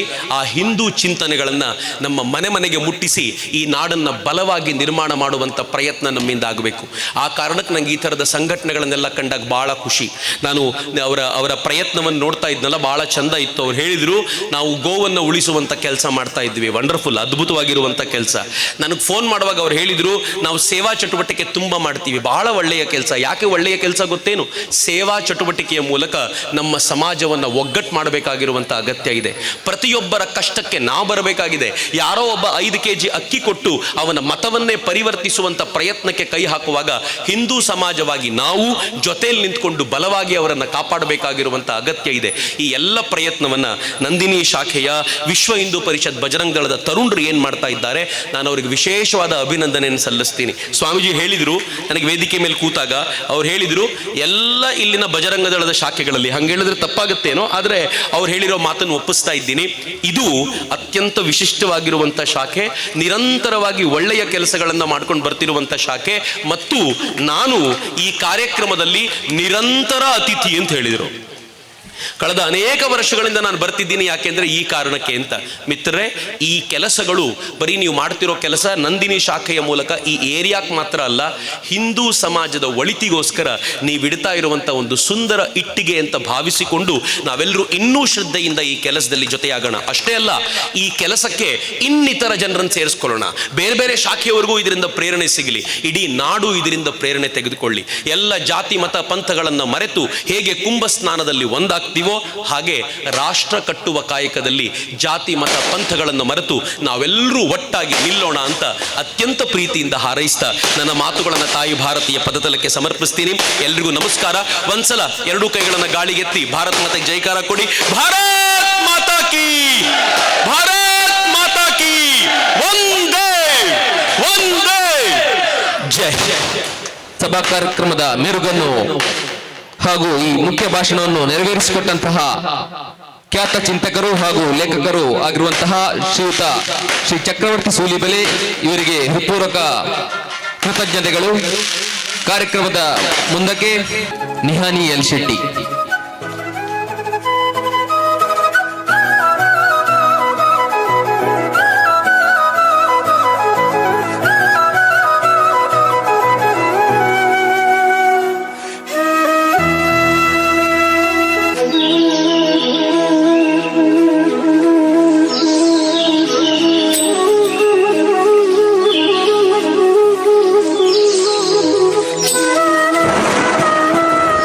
ಅದೇ ರೀತಿ ಇನ್ನೊಂದು ನೃತ್ಯ ರೂಪಕವನ್ನು ನೆರವೇರಿಸಿಕೊಟ್ಟಂತಹ ವೈಷ್ಣವಿ, ಪಾಯಲ್ ಹಾಗೂ ಪ್ರಾರ್ಥನಾ ಇವರನ್ನು ಆಶೀರ್ವಚನವನ್ನು ನೀಡಿದಂತಹ ಶ್ರೀ ಶ್ರೀ ಶ್ರೀಯನ್ನು ನೀಡಿ ಗೌರವಿಸಬೇಕಾಗಿ ತಮ್ಮಲ್ಲಿ ವಿನಂತಿಸುತ್ತಿದ್ದೇವೆ.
ಕಾರ್ಯಕ್ರಮದ ಮುಂದಕ್ಕೆ ನಿಧಿ ಸಮರ್ಪಣೆ,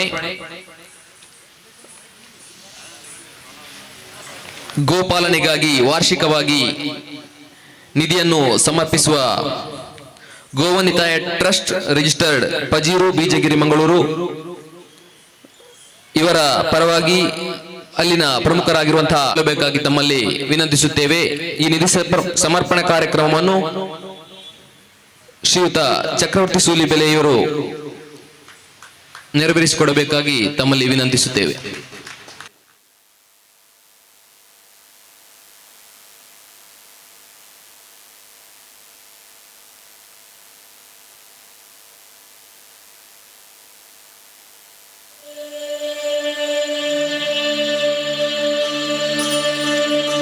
ಅದೇ ರೀತಿ ಈ ಕಾರ್ಯಕ್ರಮ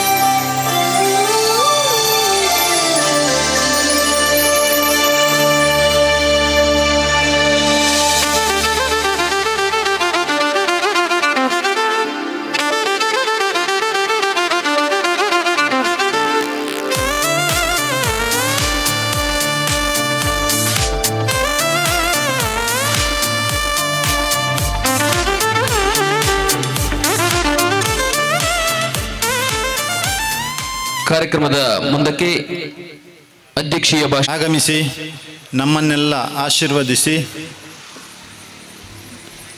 ಆಶೀರ್ವದಿಸಿದಂಥ ಶ್ರೀ ವಜ್ರಜೀವಿ ಮಠದ ಸ್ವಾಮೀಜಿಗಳ ಪಾದಾರವಿಂದಗಳಿಗೆ ಸಾಕ್ಷಾತ್ ಪ್ರಮಾಣಗಳನ್ನು ಸಲ್ಲಿಸುತ್ತಾ ಅಂತ ಮಾತೆಯರೇ, ಮಾನ್ಯರೇ ಹಾಗೂ ಮಕ್ಕಳೇ, ಇವತ್ತು ಶ್ರೀಕೃಷ್ಣ ಭಗವದ್ಗೀತೆಯಲ್ಲಿ ಒಂದು ಮಾತನ್ನು ಹೇಳಿದಾನೆ, ಕರ್ಮಣ್ಯೇವಾಧಿಕಾರಸ್ತೆ ಮಾಫಲೇಶು ಕದಾಚನ. ಇವತ್ತು ನನಗೆ ತುಂಬ ಖುಷಿಯಾಗ್ತಿದೆ. ಅಂದರೆ ನಮ್ಮ ಸಂಘಟನೆಯ ಕಾರ್ಯಕರ್ತರು ಹೇಗೆ ನಮ್ಮ ಗಡಿಯನ್ನು ನಮ್ಮ ಸೈನಿಕರು ಯಾವತ್ತೂ ಕಾಯುತ್ತಾರೋ ಅದೇ ರೀತಿ ದೇಶದ ಒಳಗಿನ ದ್ರೋಹಿಗಳಿಂದ ನಮ್ಮನ್ನು ಕಾಯುವಂಥದ್ದು ನಮ್ಮ ಸಂಘಟನೆಯ ಕಾರ್ಯಕರ್ತರು. ಯಾವುದೇ ಘಟನೆಗಳಿರಲಿ, ಗೋಮಾತೆಯ ರಕ್ಷಣೆ ಇರಲಿ, ನಮ್ಮ ಪೂಜಾ ಕ್ಷೇತ್ರಗಳ ರಕ್ಷಣೆ ಇರಲಿ, ಅಥವಾ ಅನಾಥರಿಗೆ ಕಷ್ಟದಲ್ಲಿರುವ ಸಹಾಯ ಮಾಡುವ ಯಾವುದೇ ಕೆಲಸಗಳಿರಲಿ, ಅದರಲ್ಲಿ ಎಲ್ಲದರಲ್ಲಿ ಕೂಡ ತಮ್ಮನ್ನು ತೊಡಗಿಸಿಕೊಂಡು ಯಾವುದೇ ಪ್ರತಿಫಲಾಪೇಕ್ಷೆ ಇಲ್ಲದೆ, ಯಾವುದೇ ಲಾಭ ಇಲ್ಲದೆ, ಕೇವಲ ದೇಶ ಸೇವೆ ತಮ್ಮ ಅತ್ಯಂತ ದೊಡ್ಡ ಗುರಿ ಅಂತ ದಿನದ 24 ಗಂಟೆಯೂ ಸದಾ ಸೇವೆಗೆ ಸಿದ್ಧರಾಗಿರುವ ನಿಜವಾದ ನಮ್ಮ ಸೈನಿಕರೆಂದರೆ ಅದು ನಮ್ಮ ಸಂಘಟನೆಗಳ ಕಾರ್ಯಕರ್ತರು. ನಾವೆಲ್ಲ ನಾವು ಹೇಗೆ ಸೈನಿಕರನ್ನು ಗೌರವಿಸ್ತೇವೋ ಅದೇ ರೀತಿ ಈ ಕಾರ್ಯಕರ್ತರನ್ನು ಕೂಡ ನಾವು ಗೌರವಿಸಬೇಕಾಗಿದೆ. ಆದರೆ ಒಂದು ದುರಾದೃಷ್ಟ ಎಂದರೆ ನಮ್ಮಲ್ಲಿ ಅನ್ಯಧರ್ಮೀಯರು ದೂರುವುದು ಬಿಡಿ, ನಮ್ಮಲ್ಲಿ ನಮ್ಮ ಸಂಘಟನೆಯ ಕಾರ್ಯಕರ್ತರನ್ನು ಕೆಲವೊಂದು ವ್ಯಕ್ತಿಗಳು ಸ್ವಲ್ಪ ಕೆಳಮಟ್ಟದಲ್ಲಿ ನೋಡುವಂಥ ವ್ಯವಸ್ಥೆ ಇದೆ. ಆದರೆ ಇದು ದೂರ ಆಗಬೇಕು ಬಂಧುಗಳೇ. ನಾವೆಲ್ಲ ನಮ್ಮ ಮನೆಯಲ್ಲಿ ನಮ್ಮ ಮಕ್ಕಳಿಗೆ ಕಾರ್ಯಕರ್ತರನ್ನು ಗೌರವಿಸುವಂತಹ ಒಂದು ಬೋಧನೆಯನ್ನು ಮಾಡಬೇಕು. ಅದೇ ರೀತಿ ನಾವೆಲ್ಲ ಒಗ್ಗಟ್ಟಾಗಿ ಹಿಂದೂ ಧರ್ಮವನ್ನು ರಕ್ಷಿಸುವಂಥ ಕಾರ್ಯ ಮಾಡಬೇಕಾಗಿದೆ. ಬಹುಶಃ ಇತಿಹಾಸಗಳಲ್ಲಿ ಅದೆಷ್ಟೋ ದಾಳಿಗಳು ನಡೆದರೂ ಕೂಡ ಮತ್ತೆ ಪುಟಿದೆದ್ದು ನಮ್ಮ ಧರ್ಮ ನಿಂತಿದೆ ಅಂದರೆ ಅದು ನಮ್ಮ ಈ ಧರ್ಮದ ಶಕ್ತಿ. ಅದು ಮುಂದೆಯೂ ನಿರಂತರವಾಗಿ ನಮ್ಮಿಂದಲೇ ಆಗಬೇಕಾಗಿದೆ. ಅದಕ್ಕೆ ನಾವೆಲ್ಲರೂ ಕಟಿಬದ್ಧರಾಗೋಣ ಅಂತ ಹೇಳುತ್ತಾ ಈಗಾಗಲೇ ಬಹಳಷ್ಟು ಸಮಯ ಆಗಿದೆ, ಹೆಚ್ಚು ಮಾತಾಡೋದಿಲ್ಲ. ಈ ಕುಂಭ ಮಹೋತ್ಸವದಲ್ಲಿ ಈ ಕಾರ್ಯಕ್ರಮದಲ್ಲಿ ಆಗಮಿಸಿ ನನಗೆರಡು ಮಾತಾಡಲಿಕ್ಕೆ ಅವಕಾಶ ಕೊಟ್ಟಂತಹ ನಮ್ಮ ಈ ನಂದಿನಿ ಶಾಖೆಯ ಕಾರ್ಯಕರ್ತರಿಗೆ ಧನ್ಯವಾದಗಳನ್ನು ಅರ್ಪಿಸ್ತಾ ನನ್ನ ಮಾತುಗಳನ್ನು ಮುಗಿಸ್ತೇನೆ. ಜೈ ಶ್ರೀರಾಮ್.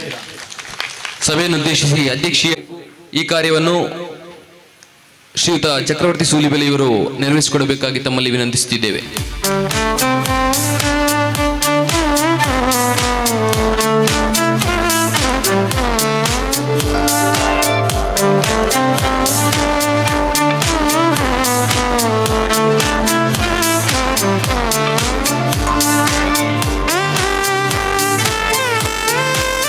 ಪರಿಚಯ, ಸಂಯೋಜಕರು ಈ ನಾಟಕದ ಮೋಹನ್ ಕಾರ್ಯಕ್ರಮದ ಮುಂದಕ್ಕೆ ಕೊನೆಯದಾಗಿ ಧನ್ಯವಾದ ಸಮರ್ಪಣಾ. ಈ ಧಾರ್ಮಿಕ ಸಭಾ ಕಾರ್ಯಕ್ರಮದ ಮುಖ್ಯ ಭಾಷಣಗಾರರಾಗಿ ಆಗಮಿಸಿದಂತಹ ಶ್ರೀಯುತ ಚಕ್ರವರ್ತಿ ಸೂಲಿಬೆಲೆ ಇವರಿಗೆ ಹೃತ್ಪೂರ್ವಕ ಧನ್ಯವಾದಗಳನ್ನು ಸಮರ್ಪಿಸುತ್ತಿದ್ದೇವೆ. ಅದೇ ರೀತಿ ಶ್ರೀ ಶ್ರೀ ಶ್ರೀ ರಾಜಶೇಖರ ವೇದಿಕೆಯಲ್ಲಿ ಉಪಸ್ಥಿತಿರುವಂತಹ ಎಲ್ಲ ಮುಖ್ಯ ಅತಿಥಿಗಳಿಗೂ ಹೃತ್ಪೂರ್ವಕ ಧನ್ಯವಾದಗಳನ್ನು ಸಮರ್ಪಿಸುತ್ತಿದ್ದೇವೆ.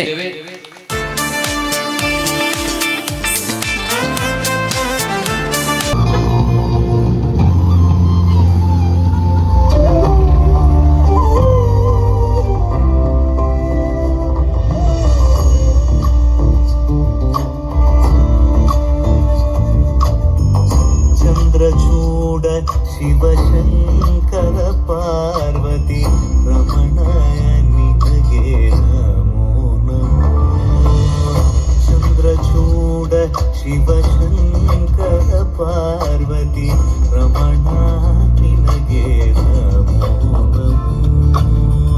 ಸುಂದರಕರ ವಿರಾಗಧರ ಸುಂದರಕರ ವಿರಾಗಧರ ಗಂಗಾಧರ ಗಜ ಚಾರ್ಮಾಂಬರಧರ ಗಂಗಾಧರ ಗಜ ಚಾರ್ಮಾಂಬರಧರ. ಚಂದ್ರಚೂಡ ಶಿವಶಂಕರ ಪಾರ್ವತಿ ರಮಣ ನಿನಗೆ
खोज बताए राम से चल के राम पे आए प्रेम कोई हमें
हरि कथानंता, कहि सुनहि बहु विधि सब संता।